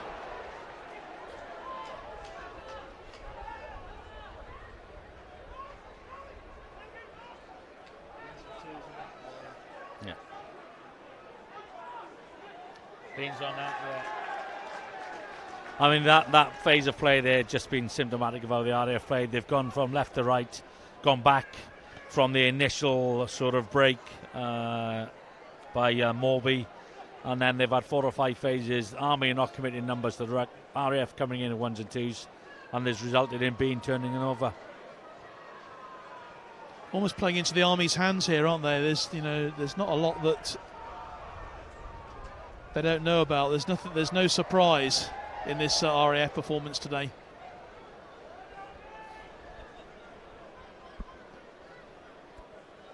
And the RAF are going to make another change.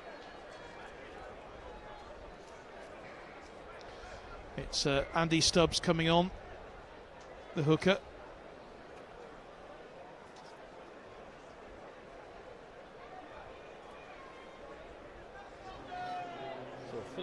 And Stu Philpott going off. Looks like he's picked up a knock.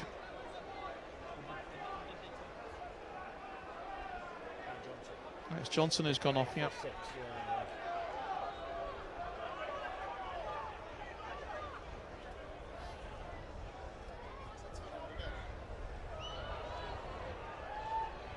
Here come the Army once again. Great opportunity for them with Lagu. Prasad. Lagu. And the referee brings it back for another penalty for the Army and takes one on the back.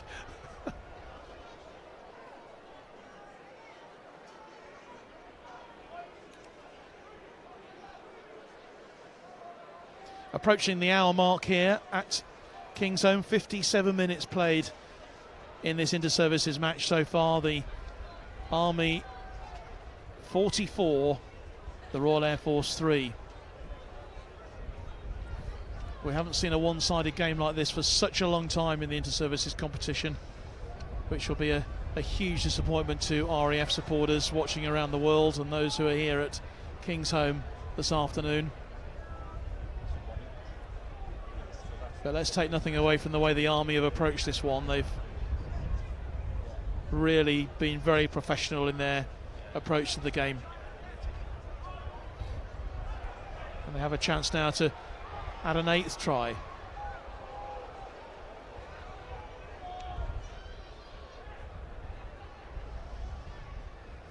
There's the captain, Jamie Miller. Junior again. Lovely switch. And the try comes for Lagu. I mean, that's easy for Lagu. He's playing up at LFC in the Super League.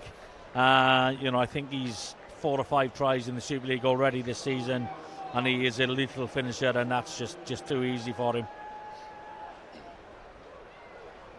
Yeah, it was just very simple rugby. Off the line out, the Army tight head prop, flickering out of the back door there to Nyago. A quick change of direction down the blind side, and they're in the corner again. The one Yorks player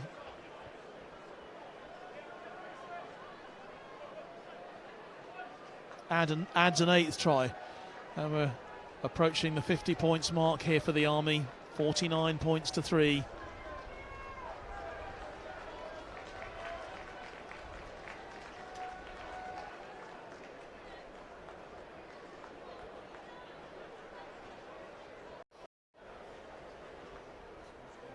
Difficult conversion attempt here, but I'm sure he'll try and bend it with the wind as he did before.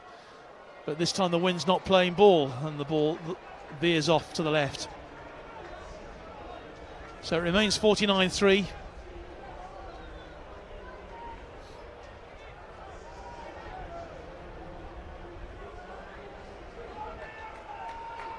But at least the RAF are now going to be back to their 15 with Rob Bell having served his 10 minutes in the bin. Yeah. So the Army made 2 changes there. Prasad has come off and Dowding has come off. Interesting who they put into 10. I think they may go for Fatiaki in a 10 because they put Conor O'Reilly on and he's shifted out onto the wing. Yeah, he has all the cards ready, doesn't he now? Bernie Bernard, he knows that he can. The work's done in terms of winning this game. And the replacements can really set about the RAF, who, again, they've had to make a lot of changes as well. I think a lot of injuries as well in the RAF side. But they'll keep trying. Heads won't be bowed. Morby. And can they work their way into a scoring position here? But the breakdown is won by the Army. Great challenge.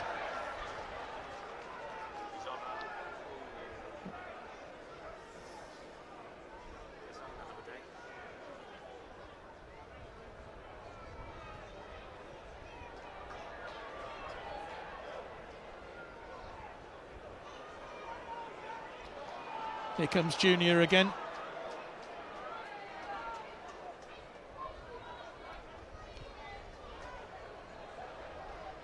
And the ball just goes directly in, so it'll be brought back with the line out.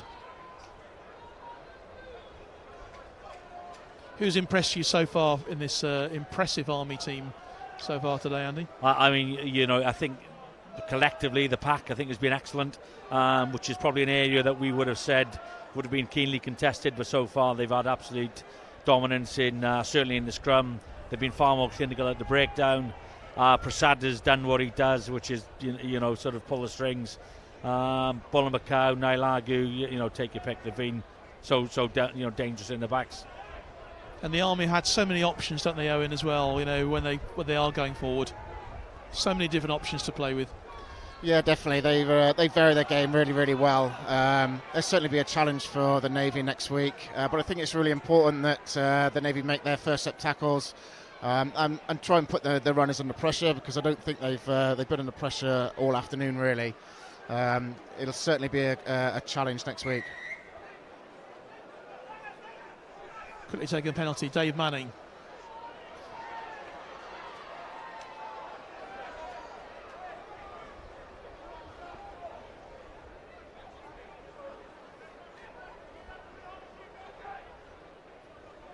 McNally. Oh, and it's lost. Picked up again by the Army. Here's JD. Nicely worked forward. Conor O'Reilly there. Bulladell.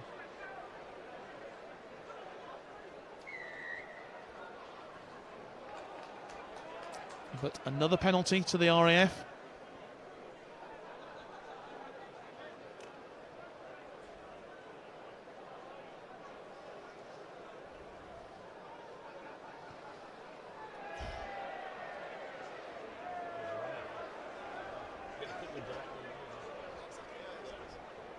.63 minutes gone here. You're watching the Forces Network live coverage this afternoon of this inter-services clash between the Army and the RAF. It's the Army's home game, and they're certainly making the home advantage count today. They lead 49 points to 3, as you can see on your screen there. It's been a tremendous performance from the Army today against an out of sorts RAF team. We have to say they were out of sorts at the game against the Navy just 3 weeks ago at the Stoop, and they're certainly out of sorts here today. But they've not been allowed to play by the Army, to be fair. Rob Bell giving it 100% again, as he always does.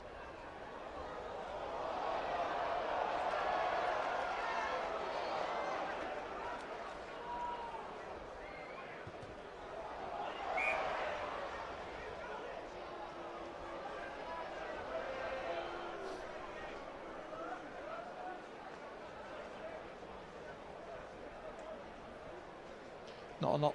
I was going to say not a lot left of Junior's number, but actually I think his shirt was just a bit creased around the number 15. So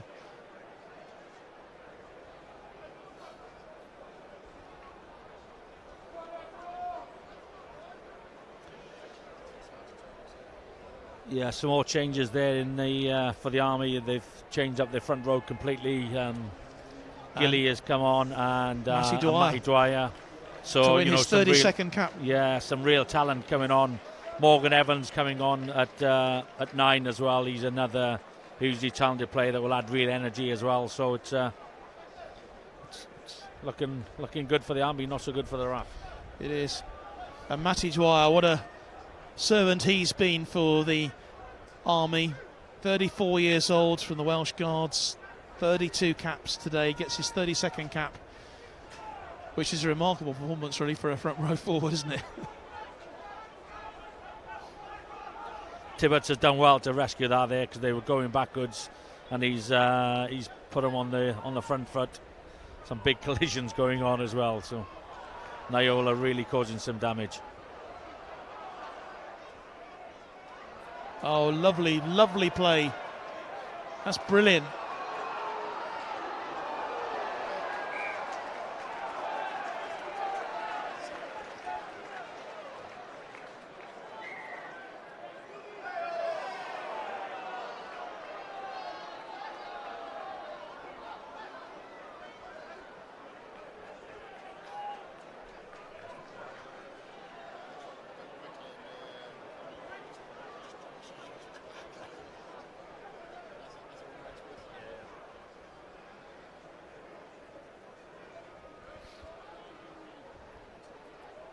So what was that all about then? I think the new Army 9 just tried to make his presence felt on the RAF 10 there with a little shoulder into the back. Nothing that a scrum half shouldn't be doing, really. A welcome break in play for the Air Force, just to relieve the pressure a bit. And they're going to make another change.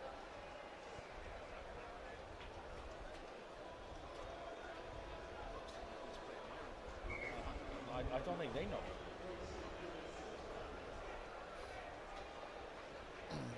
There's quite a few replacements being made by the RAF in the forwards now. It's very much a new look pack here. It's virtually unrecognisable, isn't it, from the kick-off?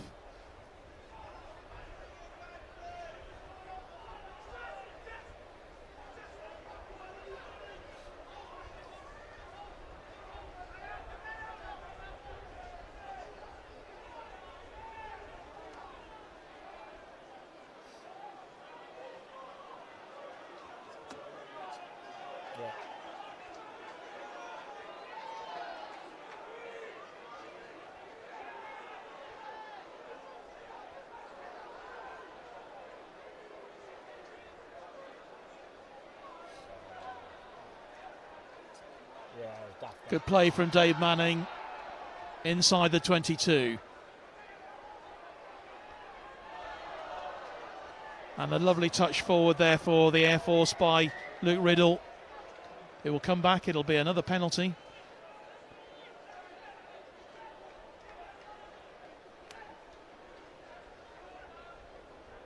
And how important is it for the Army to deny even the RAF a score here? I mean, their defensive coach will definitely be keen on that. Clearly, as far as the result of the game, it's not going to be important, but they will want a clean sheet as far as the try goes. But the RAF will, I suspect, kick to the corner and go for a drive. As they tried in the first half, without success.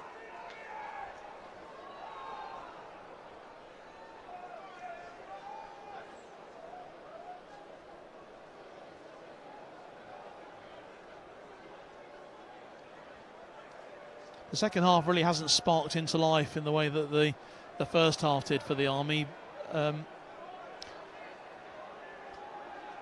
a try for the RAF now might just sort of spark them a bit. Here we go. It's a good drive for the Air Force. The defence, desperate defence from the Army trying to keep them out.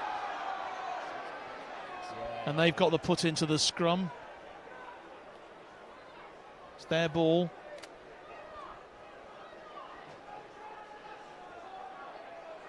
Bell wins the penalty. Certainly going to give a warning if nothing else. What is it? It's a yellow card. Yeah, he's put in Niall in the bin there, I think, for collapsing the wall, or side entries indicated. I think you could have taken your pick, though. There was certainly a collapse went on as well, and I think they're more of the same off the RAF.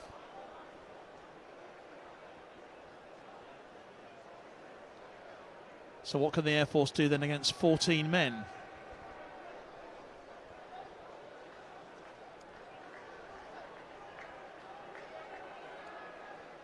Philpott into the line out.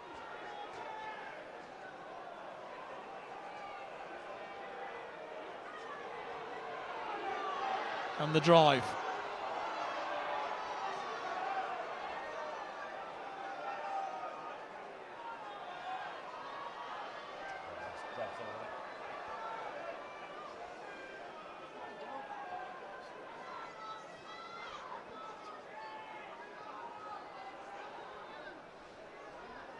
It's hard going for the Air Force here.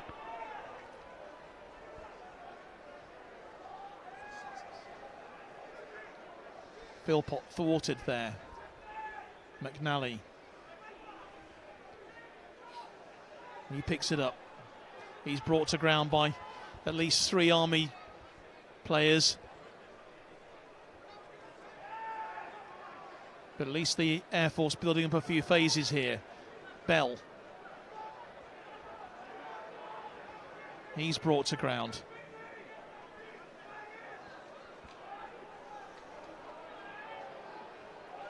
Channel's in there, a bit of...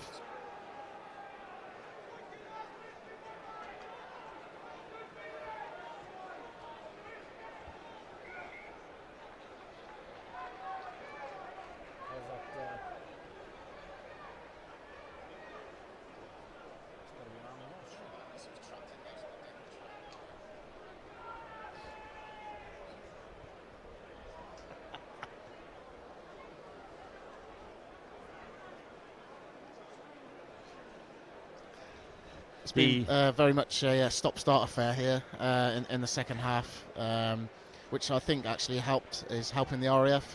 They've come back into it a little bit in the last 10 minutes and certainly putting the Army under pressure, and with the man in the bin as well, they may be able to get something from this field position. There are a few precious crumbs of comfort for the Air Force today, but as you say, Owen, this might be one of them. At least they are enjoying some possession now. Is that because the Army have just sort of maybe just taken their foot off the gas a little bit? You know, when you get a scoreline like the Army, when you go 49 points, it's always difficult to maintain that momentum and that intensity that they certainly had in the first half. Then you add all the changes in, which sometimes can add to it, but equally can just take a little bit of the momentum. And as Owen said, it's just favouring the RAF at the moment. To be fair, the damage really was done in the first half, wasn't it? The terrific first half performance from the Army just blew the Air Force away, really. They have come back into it in the second half.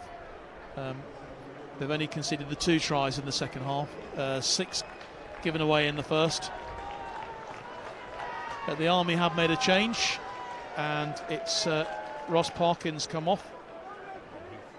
Rob Heath gone on in his place.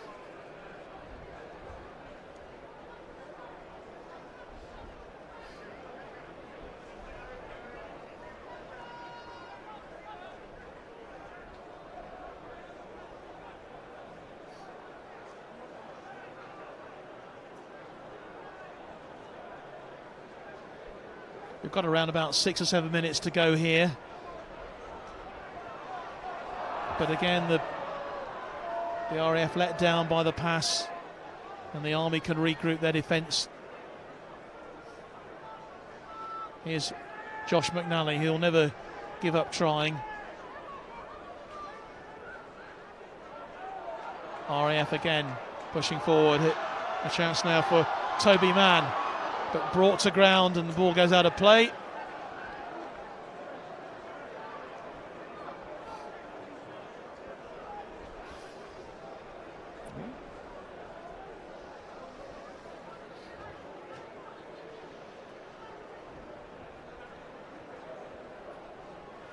And there's a sight to behold. Matty Dwyer with the ball, about to take the line out for the Army.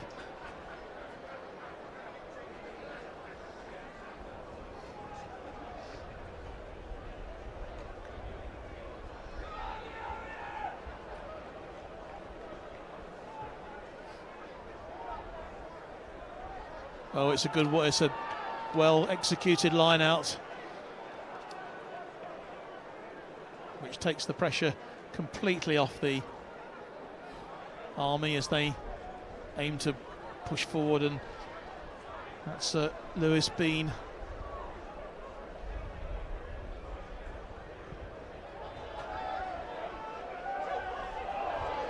Into the arms of Toby Mann. Really untidy this second half.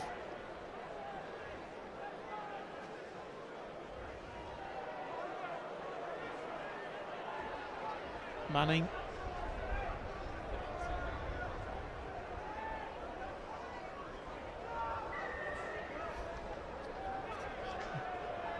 A penalty conceded again by the Army. And it's another yellow card. I think that's more of a team offence there. There's been 3 or 4 high tackles already, and that's the culmination of them. And it's JD who's been asked to leave the field, so that will be the last that we see of him this afternoon. So at the moment, I think the Army down to 13, aren't they? Yeah. And just sort of thinking about the game at Twickenham next week, it's sort of that sort of indiscipline they can do without, really, can't they? You know, if you're into the last few minutes against the Navy and things are all square, and you lose a couple of players, it's serious business. The Navy have suffered from that over the past few years.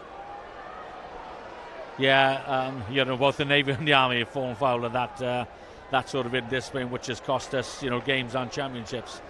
You know, it's probably one of the 2 negatives. I think that the kicking game and maybe the discipline. You know, in the second half, arguably the Army have been a little disciplined. You know, but if we flip that around, the RAF will say it's because of the pressure that they put on, but thus far it's not sort of correlated onto the scoreboard. I mean, they haven't really. I mean, if you think about it, I mean, their sorties into the Army territory have been, you know, quite predictable and lacking a little bit. Yeah, I mean, they look a bit sort of bereft of any sort of creative ideas when they do try to spin it. I'm not sure they've got the pace and the skill level to deal with the Army backline in that way. And, you know, because they haven't had the solid platform that maybe the Army backline has had, that's probably compounded it as well. What do you think the Army have learned from the last couple of years? Obviously, you know, they've been without a title, they certainly obviously didn't win it last year. The RAF won it 3 years on the trot. What did they learn from last year, do you think?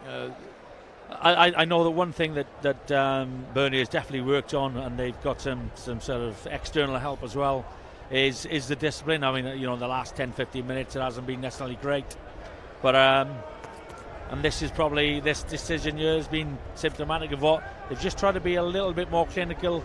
Though some would argue going for 3 points at 49-3 up is perhaps not warranted, but it takes a minute out of the game. It'll just slows it down, and the Army to regroup again.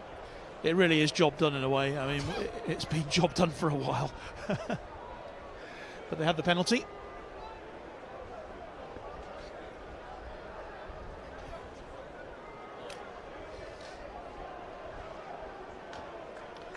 Maybe this will be the Army just trying to put a psychological, you know, 50 points up as well. It does put an extra little bit of pain in the heart when it's a 50-pointer. Yeah, that's certainly from a Navy perspective as well. They certainly see the scoreline over 50 points, and it is a psychological But it isn't. He's missed it. The wind had him fooled this afternoon. Shocking kick from Morgan Evans there.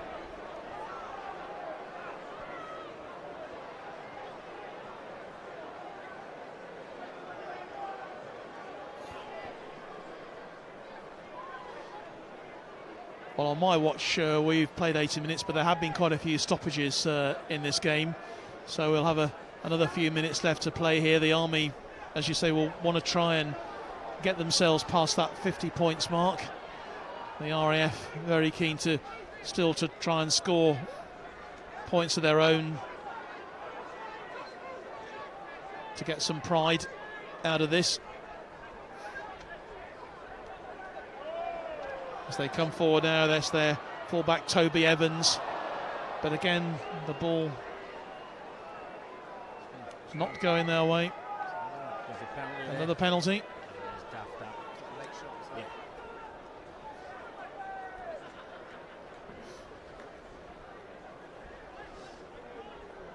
Gareth Smith's just been penalised there for what was definitely a late shot on Rob Bell, which nearly resulted in a flare-up. And I think we might see another flare-up or two in the last few minutes. The RAF are down to, or the Army are down to 13 men in these last few minutes. Yeah. Well, let's say 14 now then.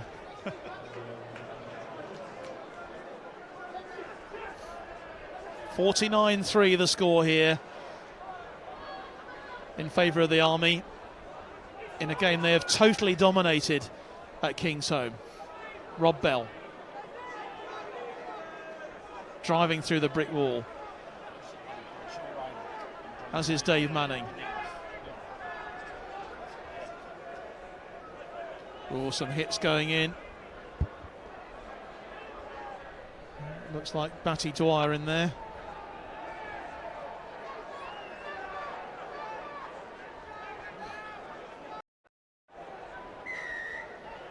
So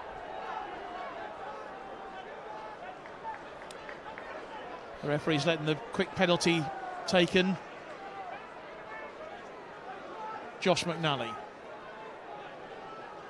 crawls over the 22.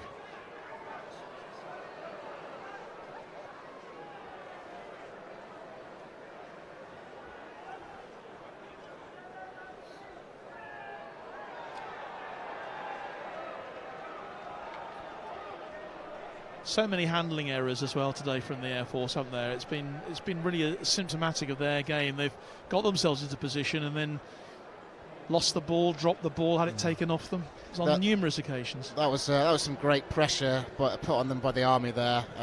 Some really good line speed, just put them under pressure, and they ended up coughing up the ball.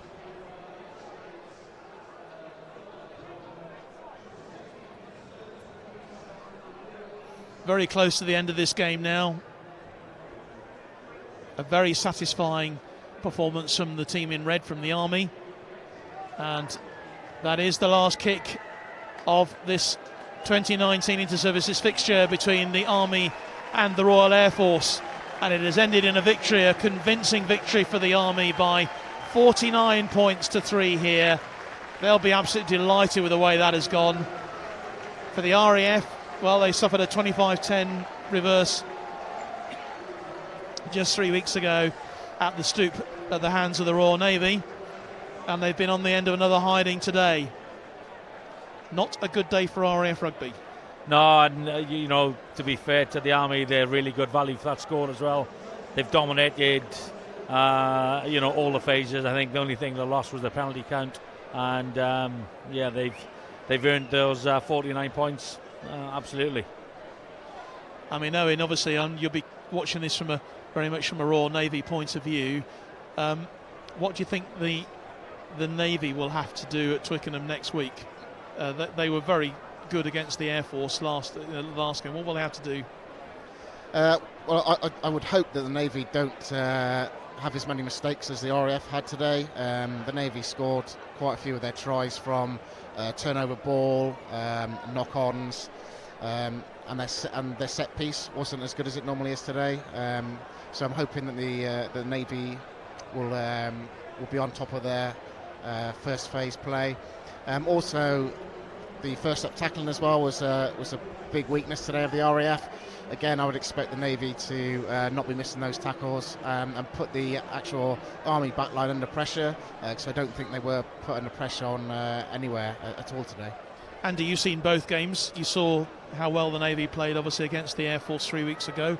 What sort of game do you think we can expect at Twickenham? I mean, we were touching on earlier. I think, the Navy are probably as complete a team as they have been for a few years. They've got their traditional forward power, but they also got some decent runners in the backs. Some decent sort of outfield runners. However, the Army have really put a marker down today. Throw Rockaduguni into the mix as well, and if the Navy don't compete up front and don't put in their first up tackles, it'll be a tough night. Okay, I think we can go down to the pitch side now. Julian Evans is with Nick Bartlett for their thoughts. Well, Nick, an 8-try demolition job by the Army over the defending champions, the Royal Air Force. That puts them in good stead with what's to come next week at Twickenham against the Navy. Yeah, it does. And I think it's a long time coming for the Army. I think they've put that to bed now. They've got the result they wanted. They played extremely well. They're probably disappointed with their penalty count. They went down to 13 men at one stage. And they probably need to find a kicker ready for next week. Yeah, conditions didn't help kicking for either side today, but Twickenham's a completely different place to go and kick, and as you say, it could be crucial. 3 points missed here and there could be the turning point of the contest. It is. It'll be a massive game next week. I think the two sides, the Navy's in good form at the moment, and the way that the Army were today, there's a little bit of lull in the second half, but like you said, that's just the way serious rugby goes. Next week's going to be an absolute cracker, and it will be decided next week, and the trophy will be presented, so it's great. The one thing the Army have got is 2 or 3 maybe fantastic ball carriers, not just in midfield but the back row as well. I mean, by switching William Macau back to 15, and he normally plays on the wing, and then to see the pace and power that he's got when he runs it back, so the Navy be keen not to kick away any poor ball, because it would just be punished straight away. But when they keep their game simple, the Army look very, very good. They bring the big boys in, they allow into the centre, and they create space. Yeah, Ratu Nelagi has been playing his rugby this season in the other code. He's been playing rugby league up at Hull FC, so the fact that they've got somebody like that can come in, score tries, create havoc. It's going to be very difficult for the Navy to defend next week. Yeah, I think so. The Navy's got a fantastic back row, and I think that's going to be key next week, that battle. And a couple of turnovers. The Army were guilty of coming in offside sometimes, so they'll be looking at that, looking at the penalty count, and they'll be looking at the Prasad had too much time on the ball, the Navy be thinking, and he did play extremely well, and he was just able to distribute and get his players into the game. And is that where it's going to be won and lost next week? You think the distribution between 9 and 10? I think so. The line speed from the Navy, what they denied the RAF from was any quick ball, and if they can deny the Army from any quick ball next week, then they will be in a game. If they sit up the Army and the Army plays to their strengths today, which was very, very good, then it will be in a game. Of course, it's only in terms of the competition, it is only halfway in the competition, so we shall find out what happens next week at Twickenham. John, back to you. Okay, we'll try and find maybe a couple of guests to talk to. Thanks, Andy there and Nick, for their thoughts on the game. Just thinking as well, obviously the Army have got a week turnaround before they take on the Navy at Twickenham in the big showdown next Saturday. The Navy have had a whole month to build up for theirs. Is the advantage with the Navy? I personally don't think so. I think backing up week to week is the norm in Premiership, in competition rugby, that most of the Army boys play anyway, so they're used to it. And particularly after, a big win like this, you go into next week, they'll tip up, on Monday, they'll enjoy tonight, they'll tip up Monday, they'll be fresh, they'll be vibrant, and they'll be ready to go Saturday, absolutely. Whereas, even though the Navy have had 2 games in that gap, it's hard to gain that inter-service intensity, momentum, against other teams. I know, and the Navy, they've not sort of just rested on their laurels, have they, for the last few weeks. They've had some competitive matches, and they've done really well in those. Yeah, very much so. They had a tough encounter against Richmond, and then backed that up on Wednesday night with a comprehensive victory over Hampshire at Basingstoke. Okay, let's go back down to pitch side where it really is tipping it down with rain. But Julian is now with the Army captain, I think, with Jamie Miller. Yeah, well, cheers, John. Yeah, that was timing, wasn't it? Brilliant. Yeah, really pleased with that. Just in time. This is Captain Jamie Miller, skipper of the Army side. 8-try demolition over the defending champions. It is only halfway in this tournament, but you must be delighted with the way that you've started your campaign. Yeah, absolutely. And I think the first 40 minutes in this game, the RAF couldn't live with us. Credit to them, they stayed in that game for 80 minutes, and that scoreline really easy, could have run away. And credit to them, they've held us. In the second half. So a lot of positives, but a lot to take forward to next week. You were out of the blocks incredibly quickly. You'll be pleased with that, and the 8 tries. But your defence at times today was fantastic to keep the RAF out, particularly for a 10-minute period in that first half. That says almost as much as scoring a try. It lifts the sides. Definitely, particularly in the second half when we're down to 13 men, to defend our line. We're really pleased with that. And as I said, huge amounts of positive things to take out, and still some work on that we need to fix for next week. Yeah, it is only halfway. What are you expecting from the Royal Navy next week then? Well, no doubt they've been watching this game. We've obviously been watching them, and Twickenham is a game in itself. Stand fast. This is a three-way competition. Next week's is a game in its own right. So they're going to come at us. We're going to be going for them. It's going to be a great contest. We should wait and see what happens next week. John, cheers, back to you. Bye, Jamie. Jules, for that, and thank you very much indeed for that. Presentation time now being made very quickly on the field here. The RAF just receiving their medals, and they'll be very unhappy in their centenary season to have ended up with a wooden spoon today, but no complaints, I'm sure, from the team. Really, they were second best really from the word go. The Army very much the team to have come out today, and 8 tries is proof of the pudding for that. The Army will now go up to receive their medals and the cup that goes with this game. And players never tire of this, do they? No, they don't. It's interesting, we've still got, for both services and the Navy, there's boys sort of spread around all around the world, and I know that I've just had a message off the boys out in Kabul asking for a shout out to them, so good luck out there, boys. And they'll certainly be cheering on the boys in red. They certainly will. And these presentations happening very quickly, and well deserved too for the Army, who came here with a plan, and it came to fruition very quickly. They were ahead after just a minute of this game, a couple of early penalties, and then they really settled down, and the tries flowed. 6 first half tries for them, with an outstanding performance. Not quite so much in the second half. A couple of scores for them, a couple of tries for them in the second half, and they didn't quite make the 50 points, but I'm sure they're not going to be too bothered about that.